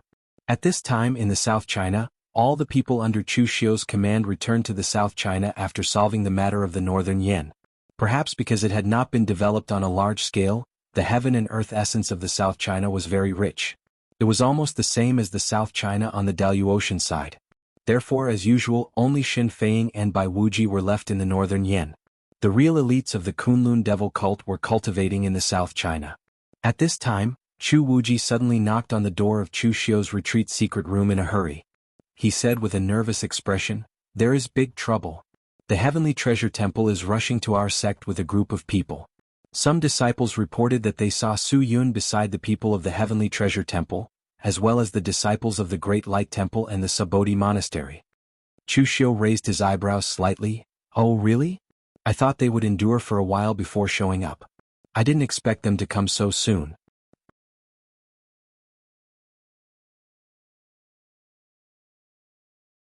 Chapter 1384. Chushio was not surprised that Great Light Temple and Sabodhi Monastery would seek refuge with Tianluo Treasure Temple. He did not spend a lot of effort to destroy the remnants of these two sects because it was unnecessary. The people from the Heavenly Net Treasure Buddhist sect were not blind or deaf. Even if Chushio expended a lot of effort to kill the remnants of these two sects, the Heavenly Net Treasure Buddhist sect would still be able to find out what had happened when they descended to the lower realm. After all, Chushio could not let the entire lower realm pretend to be deaf and mute. His power had not reached that level yet. As for what Tianluo Treasure Temple would choose, they might fall out with him, but they would definitely not fight him to the death for Sabodhi Monastery and Great Light Temple. The reason was simple. Even if the people of those two sects were added together, they weren't worth that much. At the very least, they weren't worth enough to make the people of Sky Luo Treasure Temple follow him, Chushio, and the Kunlun demon cult to the death. When the people of Tianluo Treasure Temple arrived, they found that Chushio was already waiting for them at the entrance of the Nanman Branch Temple. The entire Nanman land had been occupied by Chushio. It was not surprising that he knew of their arrival in advance. The leader of Tianluo Treasure Temple was master of the Xitigarbha Pavilion, Ji Kong. Zen Master Jishan had to stay in Tianluo Treasure Temple. Moreover, they were not here to fight to the death with Chushio today. They just wanted the Great Light Temple and Sabodhi Monastery back. Chushio looked at the many monks who came and said with a warm smile, "Master Su Yun, long time no see. How have you been? And Master Rama, I didn't expect you to become younger and younger. Congratulations." When he saw Chushio again, Rama's expression did not change, but Su Yun was already close to being ferocious. "Chushio, in the past you destroyed my Great Light Temple. I wonder if you regret not killing us? The heavenly law reincarnates. Your Kunlun devil cult will have this day sooner or later." Chushio raised his eyebrows slightly. He didn't expect Su Yun to hate him to this extent. Su Yun's mentality was already out of balance. In Chushio's memory, Su Yun had always been calm. It was rare to see him lose his composure like this. Chushio said indifferently, "Heavenly Tao reincarnation? 500 years ago, you exterminated my Kunlun devil cult, and 500 years later, you took advantage of my Dalu Ocean visit to seal my Kunlun devil cult's rootless sacred flame. Don't you think this is the cycle of the Heavenly Tao?" Su Yun still wanted to say something, but he was stopped by Ji Kong. Since the Great Light Temple and Sabodhi Monastery had already been destroyed, what was the point of talking about these things at this time? Ji Kong stared at Chushio and said in a deep voice, "Cult Master Chu, I really didn't expect you to do such a thing. You deceived us so badly." Chushio shook his head and said, "Master Ji Kong, what you said doesn't make sense. When have I ever lied to you? The Great Light Temple and Sabodhi Monastery are Buddhist sects in the lower realm, while your Heavenly Luo Temple is Buddhist sect in the upper realm. I have enmity with the Great Light Temple and Sabodhi Monastery, but I have no enmity with your Heavenly Luo Temple. Master Ji Kong, think about it carefully. Among the Daluotian people, have I ever harmed your heavenly Luo temple? On the contrary, when you and I joined forces to deal with the Sanskrit sect, our cooperation was quite good. Ji Kong shook his head and said, we're all Buddhist sects, so what's the difference? My heavenly Luo temple doesn't want to pursue the past enmity anymore. I came here today for one thing. Chu Xiu asked, what is it? Ji Kong said in a deep voice, I want to return to the Great Light Temple and Sabodhi Monastery. Impossible. When Chu Xiu heard this, he refused without even thinking about it. In fact, it was not a big deal to return the Great Light Temple to them. It was already in ruins. Moreover, there were 3 prime venerables and more than a dozen Daluotian forces in the northern Yen land. It was already a mess, so Chu Xiu could only set rules for them within his power. However, Sabodhi Monastery was different. Sabodhi Monastery was complete, and there was even the Sabodhi treasure tree. Although Chu Xiu could not use it for the time being, not using it and handing it over were 2 different concepts. Ji Kong said in a deep voice, is there really no room for negotiation? Chu Xiu said lightly, Master Ji Kong, you want 2 places from me as soon as you open your mouth. Is this the attitude of a negotiation? Ji Kong took a deep breath. He knew this would be the result. When they became allies with Chu Xiu, they already knew Chu Xiu's character. It was not an ordinary kind of toughness. However, they were allies at that time. When facing the Sanskrit, Chu Xiu's tough attitude naturally made them happy. But now, Chu Xiu's stubborn attitude gave Ji Kong a headache. Ji Kong's face darkened and he said coldly, Cult Master Chu, as far as I know, you have offended a lot of people. The Sanskrit has already regarded you as a serious threat. Destroying a hall of the Sanskrit is something that the heavenly Luo temple has not been able to do for thousands of years. There is also the dean of the Xinghe Martial Arts Academy, Xinghe Unfettered Meng Xinghe. You killed his sworn brother Yi Weikong and now he wants to kill you. Today you have rejected my conditions, which also means that you have formed a death feud with the heavenly Luo temple. At the same time, you have offended 3 top Daluotian forces. Cult Master Chu, do you really not feel any pressure? Chu Xiu shrugged indifferently and said, when there are too many lice there is no itch. When there are too many debts there is no need to worry. What's the difference between offending 2 or 3? Anyway, I can't beat any of them now. At most, I will directly release that person and everyone can play together. Chu Xiu's attitude made Ji Kong's eyebrows twitch, but there was nothing he could do. Finally, he let out a long breath and said, Cult Master Chu, in the past you and I also fought side by side. Today this poor monk does not want to force you too much. Let's fight. If this poor monk wins, you will return the Great Light Temple and Sabodhi Monastery to their 2 sections. If this poor monk loses, I will immediately retreat and never step into the southern barbaric land. What do you think? Ji Kong had no other choice. He was at the 7th heaven and Chu Xiu was at the 5th heaven. At this time he proposed a fight. It even felt like he was bullying and losing his reputation. But now it was really difficult for him to get off. Su Yun and Rama had just joined the heavenly Luo temple. It was fine if the request to kill Chu Xiu and destroy the Kunlun devil cult could not be fulfilled. If he could not even fulfill the request to return to their previous sects, then his heavenly Luo temple would seem to be too useless. But now Chu Xiu's attitude was unusually tough. At this time, if he forced it, there was no other way but to attack the Kunlun devil cult. But the heavenly Luo temple was not crazy to that extent. Therefore he could only fight with Chu Xiu in public to solve this problem. If he won, everything would be fine. If he lost, he could let Su Yun and Rama see that they had also contributed. At least they would not be disappointed. Besides, Ji Kong did not think he would lose. Although Chu Xiu had the battle record of killing an 8th heaven expert, Yi Weikong was an 8th heaven expert who had lost his rationality.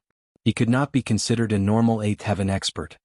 Since Master Ji Kong is interested, I would also like to experience the sharpness of the heavenly Luo temple's Buddhist techniques. In the Daluotian kingdom, Chu Xiu had never fought against the cultivators of the heavenly Luo temple. After all, they were allies who had a very good relationship. Both sides retreated. Zen Master Ji Kong extended his hand to Chu Xiu and said, Cult Master Chu, please go ahead. He was a 7th heaven martial immortal. In terms of seniority he was much older than Chu Xiu. So he was a bit embarrassed to attack first. Chu Xiu did not hold back. The instant Ji Kong finished speaking, he attacked. His attack was so powerful that it could collapse the heavens and rend the earth. He immediately used the phenomenon of heaven and earth. At the same time, the indestructible holy demon body was also wrapped around it. The huge divine power smashed down with a punch. The power seemed to be able to shatter the heavens and the earth. The storm of power it brought even formed a huge tornado that swept down. Ji Kong's eyebrows jumped. Chu Xiu actually used a divine power right from the start. What kind of fighting style was that? Ji Kong put his palms together and chanted scriptures. Swastikas appeared around his body. In the end, they merged into one, turning into a huge swastika that stretched for hundreds of feet above his head. It blocked Chu Xiu's punch. The power of the lawful embodiment of heaven and earth, coupled with the power of the indestructible holy demon body, seemed to have pushed his strength to the extreme. The swastika Buddhist seal instantly shattered. Chu Xiu's punches did not stop. They smashed down one punch after another, smashing Ji Kong's entire body into the ground. The earth trembled as if an earth dragon was flipping over. After several punches, a lake of several thousand feet appeared on the ground. Looking at Chu Xiu's demon-like figure, Su Yun felt powerless for the first time. He felt despair. Even when Chu Xiu destroyed the Great Light Temple, he did not feel despair. At that time, Su Ci sacrificed his life to cover their retreat. Otherwise, judging by Su Yun's personality, he would have gone to fight Chu Xiu with his life after entering the profound understanding of heaven and earth. Su Yun had always been a proud person. Back then, in order to condense the 9 domains, he even chose to suppress his own cultivation. He wanted to enter the profound understanding of heaven and earth in the most perfect state. However, today when he saw Chu Xiu attack, it was also the first time he saw a martial immortal expert attack. The destructive power made Su Yun truly despair. So what if he had a perfect profound understanding of heaven and earth? Before such inhuman power he was like an ant. If the current Chu Xiu were to attack the Great Light Temple again, he would probably be able to destroy the Great Light Temple with a single punch. On the other side, Luo Mo's eyes were wide open. He stared unblinkingly at the power that Chu Xiu released when he attacked. Compared to Su Yun's despair, he was more interested in the power that Chu Xiu had displayed. Is this a martial immortal? Although Luo Mo also had a foundation comparable to a martial immortal, his physical body could not withstand that power. So he was temporarily unable to fully unleash it. At that moment, a resounding Buddhist chant descended from the crater that Chu Xiu blasted out. A Kittagarbha Bodhisattva's dharmic image rose from it. It was the Kittagarbha Bodhisattva, who had suppressed thousands of evil spirits from hell and was comparable to a Buddha.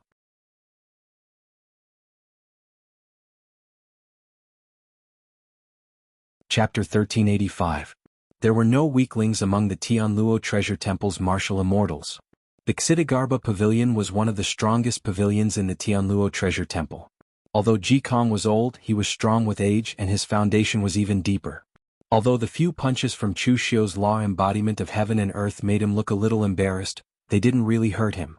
The huge Xittagarbha Bodhisattva law embodiment of heaven and earth stood between heaven and earth, and any rules were completely suppressed under it. Xittagarbha Prison Suppression. This was also one of the inherited magical powers of the Tianluo Treasure Temple and the Xittagarbha Pavilion. Its power was extremely overbearing, and it didn't seem to match Ji Kong's thin and weak figure. The law embodiment of heaven and earth clashed with the powerful magical power of Xittagarbha Prison Suppression. One was an extreme power magical power, and the other was an overbearing magical power that could suppress countless rules. The two clashed and there was no clear winner. Chu Xiu frowned slightly. Ji Kong's strength was really beyond his imagination. Among the 7th Heaven martial immortals, Chu Xiu had only fought with Fang Daochen and Mu Baishuang. Mu Baishuang was a standard swordsman, and his martial path was sharp and singular. It wasn't too difficult for Chu Xiu to fight against Mu Baishuang with his agile and ever-changing martial path. On the other hand, Fang Daochen's power was extremely meticulous. Although he could reach the level of using the power of rules to set up a formation, the changes in his power were insufficient. Chu Xiu could completely break through everything with his strength. Only Ji Kong was very difficult to deal with. His foundation of power and mastery of the power of rules had almost reached the peak of the 7th heaven, and he wasn't at a disadvantage when fighting against the law embodiment of heaven and earth. Chu Xiu narrowed his eyes and dispersed his magical powers with Ji Kong almost at the same time.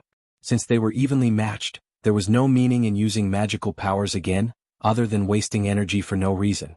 In the next moment, the 6 paths of reincarnation bracelet on Chu Xiu's right hand shone brightly, and the 6 paths of Saha wondrous splendor wheels appeared, enveloping Ji Kong within it. The power of the 6 paths of wheels spun wildly. Ji Kong frowned slightly. He could naturally recognize that the foundation of this technique was actually a Buddhist technique of his heavenly Luo treasure Buddha lineage. However, he had only seen the power of the 6 paths of reincarnation in ancient books. Now, almost no one cultivated the heavenly Luo treasure Buddha. Sensing the power of the 6 paths Saha Saha wondrous splendor wheel, Ji Kong chanted a scripture. Under the influence of the scripture, the power of the laws around him revolved around him, forming a formation that resisted the pulling and strangling power of the 6 paths of samsara. Ksiddhagarbha Origin Vow Scripture. Ji Kong had been reciting this scripture all his life. When he didn't know martial arts, he began to recite it. When he stepped into the real pellet state, he still recited it. When he reached the martial immortal realm, the power in this scripture had even been in line with the rules of heaven and earth, forming a kind of magical power, but it wasn't a magical power. Seeing that the scene was in a stalemate again, Chushio retracted the 6 paths Saha wondrous splendor wheel. The breaking formation on his waist was already unsheathed, and he launched a powerful slash with boundless demonic energy. One slash swallow the sky. Suppress. Ji Kong groaned and formed a Buddhist seal with his hand. He condensed the swastika Buddhist seal with absolute power to resist Chushio's slash. But in the next moment, the demonic energy on the one slash swallow the sky began to flow like a living thing, turning into a huge demonic shadow. It directly wrapped Ji Kong's entire body in it, eroding the power around him. The power of the creation sky demon, the cycle of life and death, could assimilate any kind of power. However, countless golden Sanskrit words appeared around Ji Kong's body, and Buddhist light soared into the sky, resisting the power of the creation sky demon. That was the indestructible golden body, and it was cultivated to the extreme, comparable to the power of a divine power. Ji Kong, who was slightly thin and weak, threw a punch. His power was condensed to the extreme, breaking through the obstruction of the creation sky demon. He retreated hurriedly, retracted his power, and said in a deep voice, "Cult Master Chu, we can't determine the victor. Let's not fight for now." Ji Kong looked calm on the surface, but his heart was filled with shock. He was not shocked by Chushio's power, but Chushio's endless means. If one method couldn't defeat you, then he would change to another. Since the beginning of the fight, how many methods had Chushio used? He had both divine powers and powerful martial arts techniques. And Ji Kong also knew that Chushio still had 2 powerful divine powers that could be called trump cards that he had not used yet. If the fight continued, Ji Kong did not know how many more methods Chushio had, but he would run out of tricks. Moreover, if the fight continued, if both sides were really angry and it turned into a fight to the death, it would not be worth it. Chushio also stopped and said indifferently, "Since it's a draw, what does Master Ji Kong plan to do? Retreat?" Ji Kong turned back to look at the indignant Su Yun and the indifferent Rama. If he retreated, these two would probably be disappointed with the heavenly Luo treasure Buddha. Zen Master Ji Shan had once said that they had to control the martial artists of these 2 sects in the lower realm and treat them equally. They even had to nurture them as the direct disciples of the heavenly Luo treasure Buddha, so they had to be loyal. If he left just like that, not only would it be embarrassing, but it would also easily cause Su Yun and Rama to lose faith in the heavenly Luo treasure Buddha. Ji Kong said in a deep voice, "Cult Master Chu, today this poor monk brought the people of the heavenly Luo treasure Buddha here, not to fight to the death with you, but also not to go through the motions. The former encampments of the Great Light Temple and the Subodhi Monastery must be taken back. Name a price, the heavenly Luo treasure Buddha is willing to trade things. As far as I know, these 2 places are useless to you. The Great Light Temple has already become ruins, and the Subodhi Monastery is not compatible with the attributes of your Kunlun Devil cult. Now, only a small number of your Kunlun Devil cult disciples are stationed there." Chushio raised his eyebrows slightly. He did not expect that Ji Kong would say such a thing. If it was a trade, it was not impossible. Of course, the most important thing was that looking at the appearance of the heavenly Luo treasure Buddha, they should value the people of Su Yun and Rama very much, so they were willing to pay a price to make them loyal. If he did not agree, they would probably continue to pester him again. At that moment, Chushio suddenly thought of something. He thought for a moment, then said in a deep voice, "It's not impossible to trade. What I want is very simple. In the battle 500 years ago, your heavenly Luo treasure Buddha should have collected that person's blood essence. Although I don't know how much you have collected, it will definitely not be a small amount. I only need 50 drops, and I will return the Great Light Temple and the Subodhi Monastery to you." In Chushio's current state, his realm was actually higher than his foundation of power. He had fought many experts of the 6th and 7th layer of the heaven, and he still had the source of yin and yang in his body. So, his comprehension of the power of the source of rules had actually reached a very high level. However, his power could not keep up with Chu Xiu's comprehension of realm. After all, power needed a long time to accumulate. Starting from the first layer of the martial immortal realm, Chu Xiu had been relying on external power to cheat.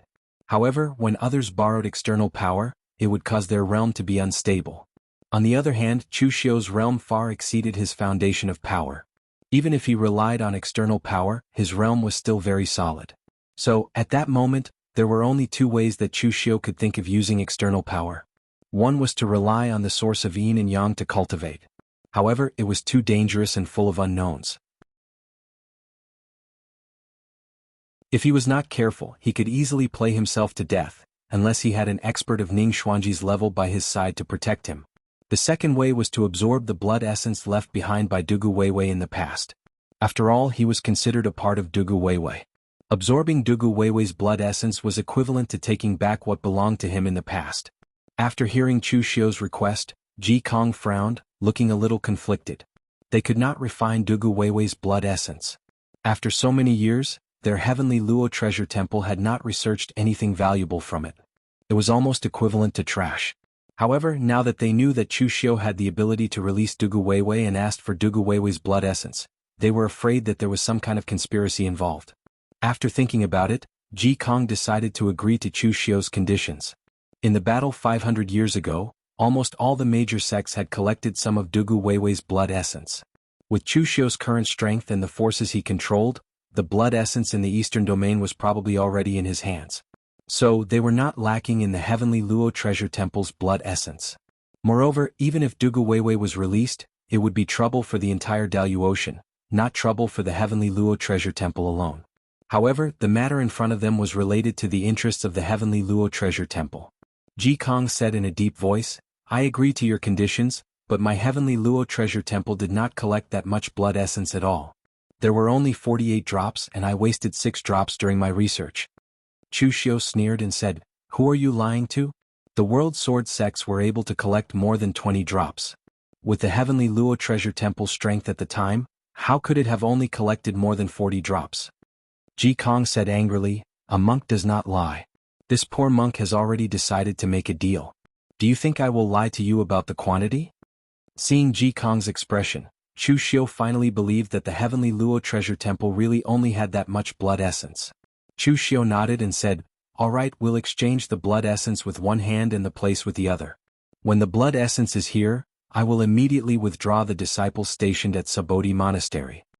Ji Kong snorted coldly and immediately sent someone back to the heavenly Luo treasure temple to get the blood essence from the Dayu Ocean side. Although most of the elite warriors of the heavenly Luo treasure temple had already descended to the lower realm, some of the accumulated treasures and other things still had to be placed at the Dayu Ocean heavenly Luo treasure temple. It took an entire month for Dugu Weiwei's blood essence to return to him. After inspecting the goods, Chu Xiu immediately sent someone to withdraw the disciples stationed at Sabodhi Monastery. The Great Light Temple of the Northern Yen didn't matter. It was just a ruin and no one even looked after it. However, after Chu Xiu's people withdrew, Luo Mo did not send too many disciples back. He only sent a small number of disciples back to repair the sect. The heavenly Luo treasure temple had not completely fallen out with Chu Xiu, and the southern land was still within Chu Xiu's sphere of influence.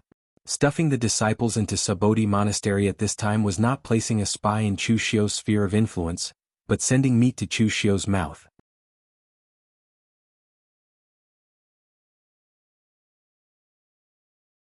Chapter 1386. The confrontation between Tianluo Treasure Temple and Chu Xiu did not cause too much of a commotion. Neither side lost, but both felt that they had won. Chu Xiu was worried about how to quickly accumulate his strength, so he used 2 places he didn't need in exchange for a large amount of Dugu Weiwei's blood essence. On the other hand, the Heavenly Net Treasure Temple had used Dugu Weiwei's essence blood, which they had no use for, to exchange for 2 sects' territories. This made Shiyun and Rama submit to them. No matter what, it was worth it. After getting Dugu Weiwei's blood essence, Chu Xiu wasted no time and went into seclusion. While he was in seclusion, the Sanskrit sect became restless, and the reason was related to Chu Xiu. Rama and Shiyun submitted and brought a large number of elite warriors to join Tianluo Treasure Temple. It could be said that the quality of Tianluo Treasure Temple's disciples skyrocketed, which made the Sanskrit sect more and more uneasy. Chu Xiu had destroyed one of the halls of the Sanskrit sect, so they were no longer as strong as the heavenly treasure Buddha. If they didn't make use of the opportunity in the lower realm to catch up, they might really be eliminated. However, when the Sanskrit sect recruited disciples in the lower realm, they were embarrassed to find that very few disciples were willing to join them. On the northern Yin side, there were many warriors in Chu Xiu's sphere of influence who were willing to join the primeval venerables. In West Chu, the Three Pure Temple used its reputation as the supreme leader of Taoism to attract many warriors to join. There were even some Taoism warriors who had specially rushed over from Eastern Qi and Northern Yin. As for the Star River Martial Academy, because of the discrimination education and the extravagance, it also attracted many warriors. There was no need to mention Tianluo Treasure Temple. 2 sects took the initiative to join, and the number and quality of the younger generation of disciples skyrocketed. Only the Sanskrit sect had almost no harvest. In the Sanskrit sect's hall in the lower realm, Ranaja frowned and said in a deep voice, "What's going on? After all this time, only these few people are willing to join our Sanskrit sect?" The palace master of the Brahma Heaven Palace's Peacock Divine Palace, Suana, said helplessly, "Our Brahma religion is quite famous in the Daluotian world, but no one in the lower realm knows about our heritage. Even those martial artists who joined before thought that our Brahma religion is also a branch of the Buddhism sect, and treated our relationship with the heavenly Luo Treasure Temple as the northern and southern Buddhist sects in the lower realm." Ranaja frowned and said, "Why didn't the legacy of my Sanskrit lineage be passed down?" Suana said, "Perhaps when our Sanskrit left the lower realm, we brought most of our power to the Daluotian, causing our inheritance in the lower realm to be completely cut off after 10,000 years. I've done some research recently, and the only sect that has anything to do with the Sanskrit sect is the 6th demon sect, but it's not that strong." Ranaja waved his hand and said, "Even if it's not strong, it's still better than it is now. We can give him the conditions to join our Sanskrit sect." Suana said helplessly, "It's useless even if we give him the conditions. The 6th demon sect is a branch of the Devil Dao in the lower realm, and Chu Xiu's Kunlun Devil cult has already unified the Devil Dao in the lower realm." Damn it. Ranaja, who had always been calm and composed, couldn't help but curse. He had thought that the lower realm was an opportunity for everyone else, but to his Sanskrit sect, it was like a sightseeing trip and they wouldn't get anything.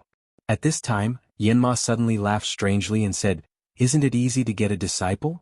The Eastern Qi in the lower realm is huge and it's not smaller than our Western region. There are so many sects and aristocratic families, we can just go to them one by one and ask for elite disciples, then force them to join our Sanskrit sect." Ranaja frowned and said, "We're recruiting disciples, not enemies. A melon that's forcefully picked won't be sweet." Yanma laughed coldly and said, "Who cares if it's sweet or not, as long as it can quench our thirst? Don't forget, our Sanskrit sect's techniques are not something those ants in the lower realm can compare to. As long as one has the heart to pursue martial arts, after learning our techniques, it'll be easy to choose. Also, the Vishnu Palace is preparing to be rebuilt, and the last surviving palace master of the Divine Palace, Illusion Heavenly Palace Master Ji Xinlua, is not bad. He's developed many secret techniques that target the primordial spirit and even the mind of a martial artist. When the time comes, Ji Xinlua will use secret techniques to distort the mind of those who are stubborn, and even a melon that isn't sweet will become sweet." After saying that, Yanma also deliberately added, "Ji Xinlua, that kid is not bad, very good, he is much stronger than his predecessor called Moriha. In the future, when the Vishnu Hall is truly rebuilt, I think this kid will be the lord of the hall."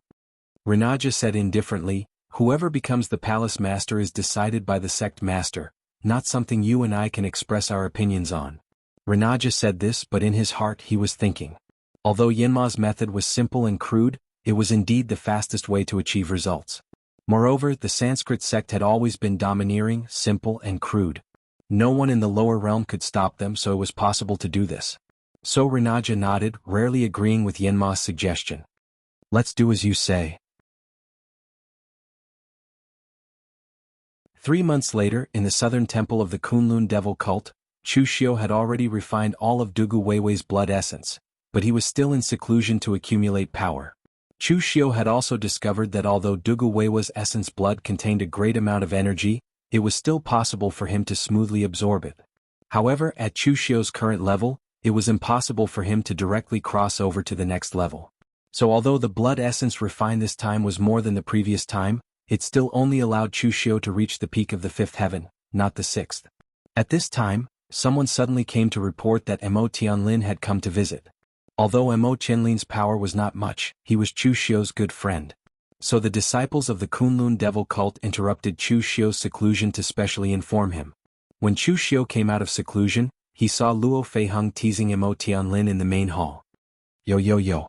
Now that you're the family master, you're acting all high and mighty. I heard you took in a few more concubines? What happened to the infatuated one who cried when he was dumped? Mo Tianlin laughed awkwardly. After all, I'm the family master. I have to have children. Please understand. Also, don't slander me. When have I ever cried? Luo Feiheng pursed his lips. Have children? Is that why you're a stud horse? Also, you've already experienced the vitality tide in the lower realm. Why are you still so weak? Is it because you're having children every day that you've neglected your cultivation?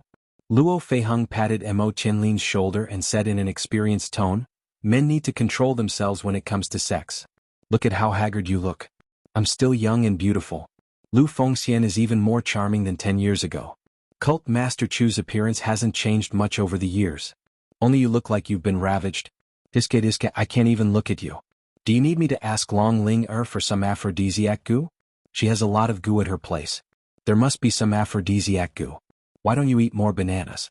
That Xiang Wu guy always said that bananas are aphrodisiac. Maybe it will work?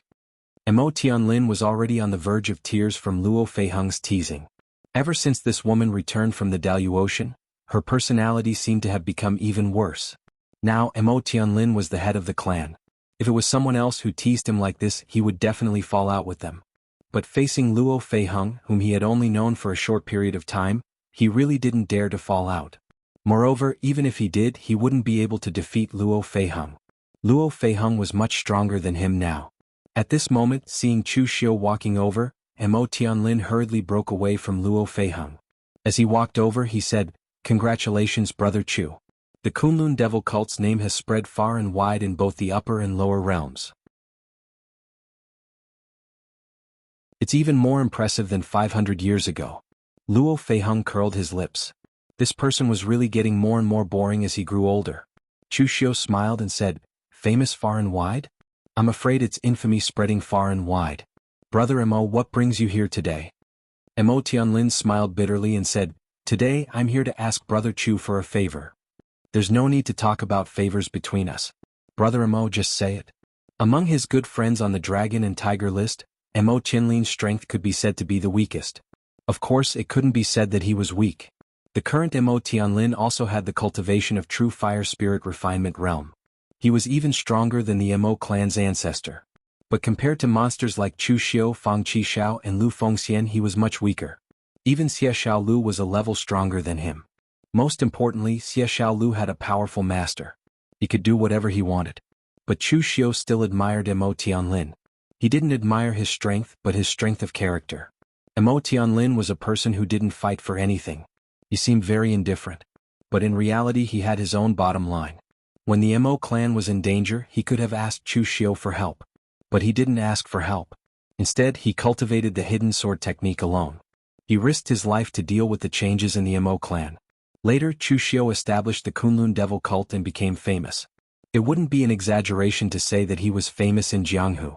But at that time, Mo Tianlin never asked for anything from Chu Xiu. For so many years, Mo Tianlin quietly guarded his Mo clan. He never used Chu Xiu's power to develop himself. As a result, the new generation of martial artists and forces didn't even know that the Mo clan of Shangyang, which was ranked in the middle of the 9 great clans, actually had a powerful friend like Chu Xiu. Friendship was friendship, and interests were interests. Mo Tianlin cherished the friendship he had when he was roaming Jianghu. So no matter how difficult it was, he wouldn't easily ask for help. He didn't want this friendship to be tainted with interests. Now that he personally came to ask Chu Xiu, it could be imagined that his Mo clan must have encountered something unsolvable. Otherwise he wouldn't have come. With a sigh, Mo Tianlin said in a deep voice, "I can't stay in Eastern Qi anymore. So I want Brother Chu to help me allocate a territory in either the southern barbarian land or the northern Yen land. I'm going to move the whole Mo clan to these 2 places."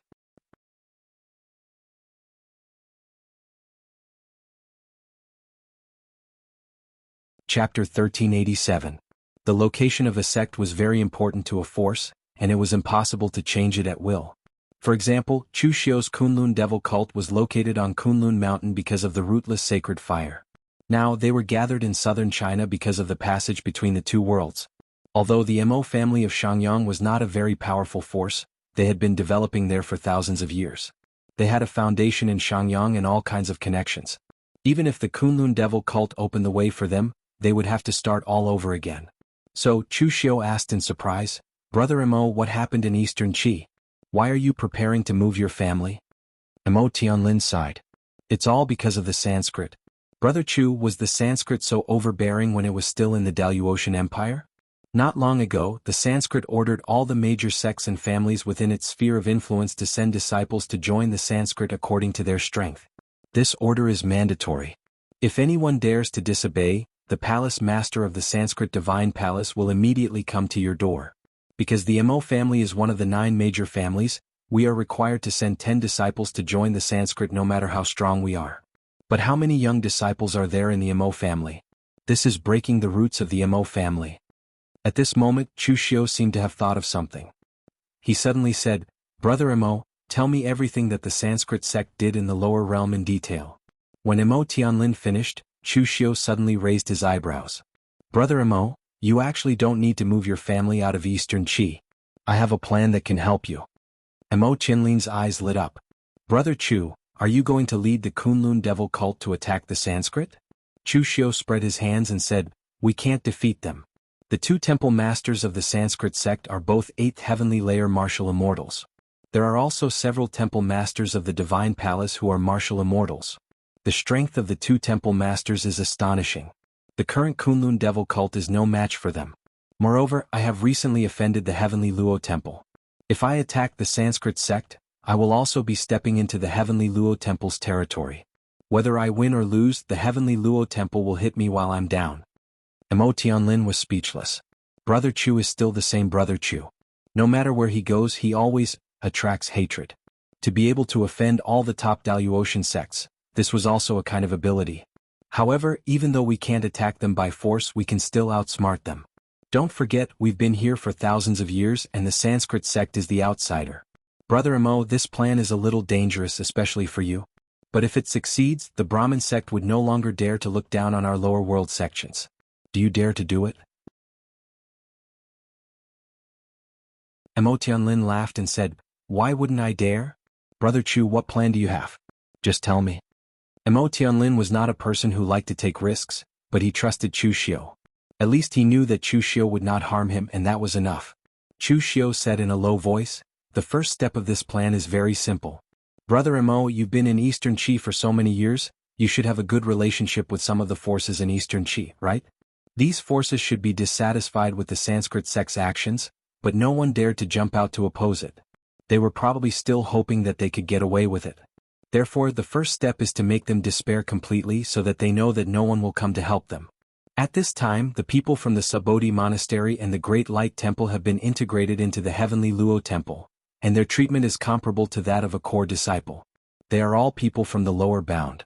Think of a way to leak this news to the martial arts forces in Eastern Qi, and then let them join forces to ask for help from these 2 people. Su Yun and Rama should not refuse, but the Heavenly Luo Temple will. This can be said to be a huge blow to the forces in Eastern Qi. I believe that after this they should understand that luck is useless. At least in the territory of Eastern Qi, no one can help them. Mo Tianlin said, "What if the people from the Heavenly Luo Temple agree to it?" Chu Xiu spread out his hands and said, "Isn't it better if they agree? The Heavenly Luo Temple and the Sanskrit sect are fighting each other. Anyway, both of them have a grudge against me, so it's better for them to die together. As for the martial arts world in Eastern Qi, once these 2 sects are fighting, they naturally won't have time to care about you, so your crisis will naturally be resolved. Anyway, no matter what choice you make, you will not lose out. You just need to follow the first step of my plan. I will inform you of the next step later." As he said this, Chu Xiu turned his gaze to Luo Feiheng and said, "By the way, lend your dragon scale armor to Brother Mo for a period of time. Although he is secretly trying to sow discord in Eastern Qi, if someone in Eastern Qi secretly contacts the Sanskrit sect, Brother Mo will easily be in danger. With the dragon scale armor, at least martial immortals will not be able to hurt Brother Mo immediately." Luo Feiheng had been friends with Mo Tianlin for many years. Hearing this, he immediately threw the dragon scale armor to him and mumbled, "Be careful, don't die. After the matter is done, come and have a drink with us." Emo Tianlin took the dragon scale armor and chuckled. He said, "Don't look down on me. If I can't even handle such a small matter, then I have been the family head for so many years for nothing." Although Emo Tianlin's achievements were nothing compared to the Kunlun devil cult, as the family head of the Emo family, he was definitely not a mediocre person. Ever since he took over the Emo family, Emo Tianlin swept away the rigid rules of the Emo family, got rid of the abuses and nurtured new forces. In just a few years the Emo family had been reborn. Previously, the Emo family was at the bottom of the 9 great clans. However, after Emo Tianlin took over the position of the family head, the Emo family was already in the lower middle class. In another 2 generations, it was not impossible for the Emo family to become the upper class. After returning to the Emo family, Emo Tianlin used his son's 1-month birthday as an excuse to send invitations to all the major forces in Eastern Qi. Although Luo Feiheng ridiculed Emo Tianlin's plan to expand his family, it was indeed very effective. Over the years he had more than a dozen children, and any one of them could be randomly picked out as an excuse to celebrate his 1-month birthday. Moreover, unlike Chu Xiu who attracted hatred, Emo Tianlin had a gentle personality, and no one could find fault with him. He had a good reputation in Eastern Qi. Although most of the martial arts forces in Eastern Qi thought that Emo Tianlin was making a big fuss about his son's 1-month birthday, they still came to show respect to Emo Tianlin. For example, the Ying family of Shangshui, a martial immortal like the patriarch of the Ying family would naturally not come, but they still sent Ying Bailu. At the gate of the Emo family, Emo Tianlin personally stood at the gate to welcome them. "I'm very grateful that Taoist Ling Yunzi has come personally. Please come in, come in. I heard that the son of Patriarch Qin is going to be engaged to the eldest daughter of the Shangguan family. Congratulations. When the time comes, our Emo family will definitely prepare a big gift. Brother Ying, long time no see, your cultivation has improved again." After welcoming everyone into the living room, Emo Tianlin waved his hand and directly ordered his subordinates to close the door. Everyone present was stunned, and they did not know what Emo Tianlin meant. Moreover, it did not seem like Emo Tianlin was going to celebrate his son's 1-month birthday today. There was no banquet in the living room, and there were no performing dancers or servants. Emo Tianlin stood up and bowed to everyone present. "Everyone should have guessed that I didn't call all of you here today to celebrate my son's full moon. There are some things I need to discuss with all of you. I believe everyone has heard about the Sanskrit's actions. They are extremely overbearing and they do not follow any rules. Apart from sect leader Lu of the real martial sect, who has not been threatened by the Sanskrit, who has not been blocked and threatened by the Sanskrit." Although Ning Xuanji did not return to the real martial sect, his appearance in the mortal world was still a deterrent. No matter how overbearing the Sanskrit was, they would not dare to be overbearing to the real martial sect. Therefore, although the Sanskrit did not explicitly say that the real martial sect did not have to hand over their disciples, they were not blocked and threatened like other sections. Lu Changlu quickly said, "Everyone, although the Sanskrit sect did not threaten the true martial arts sect, the true martial arts sect is also dissatisfied with their overbearing actions. Although the real martial sect was not threatened, everyone present was a victim." Lu Changlu dared not show off after getting the upper hand. The patriarch of the Qin family, one of the 9 great clans, said helplessly, "What can we do even if the Sanskrit is overbearing? Who asked him to be so strong? I have asked around. The Sanskrit is the top sect among the Daluotian sections. The Sanskrit sect leader is a peak martial immortal of the 9th heaven. Even if we are dissatisfied, what can we do?" Emo Tianlin shook his head and said, "Everyone, if you think like that, then you're too pessimistic. Do we cultivate the martial Tao just to be slaughtered by others? So what if the Sanskrit is powerful? The Sanskrit is not the most powerful sect in the world." The patriarch of the Qin family said hesitantly, "So, Patriarch Emo, do you have a plan?" Emo Tianlin shook his head and said, "I don't have a plan. I just have an idea. At least we can't just sit here and wait for death, right? I received news that the remaining martial artists from the Great Light Temple and Subodhi Monastery have joined the Heavenly Luo Treasure Temple. I heard that their positions are not low, and they are comparable to the direct descendants. We in the Buddhist sect are martial artists from the lower realm. They can't just ignore us when we are in danger, can they? Most importantly, I found out that the Heavenly Luo Treasure Temple was already at odds with the Sanskrit when it was still in the Daluotian. It's the same in the lower realm now. If we can persuade the heavenly Luo treasure temple to help us, won't we be saved? The people present looked at each other. They were tempted. If Mo Tianlin were to ask them to stand up against the Sanskrit sect, there was no way they would agree to it. Even if they were angry and aggrieved, they would not send themselves to their deaths at such a time. However, he only asked them to work together to get on good terms with Su Yun and Rama. If they were careful, they might not be noticed by the Sanskrit. It would be much safer. The Chunyang Dao sect's Ling Yunzi was the first to step forward and say, "I am willing to go with you, Patriarch Mo." You're tuning in to the Han Li's Wuxia Chronicles YouTube channel. We're so grateful for your support, and don't forget to subscribe to join us on this incredible journey through captivating stories. Your generosity through donations truly makes a world of difference, as it's the primary source of revenue that allows me to expand and enhance this channel for you. Thank you from the bottom of my heart for being a part of this adventure.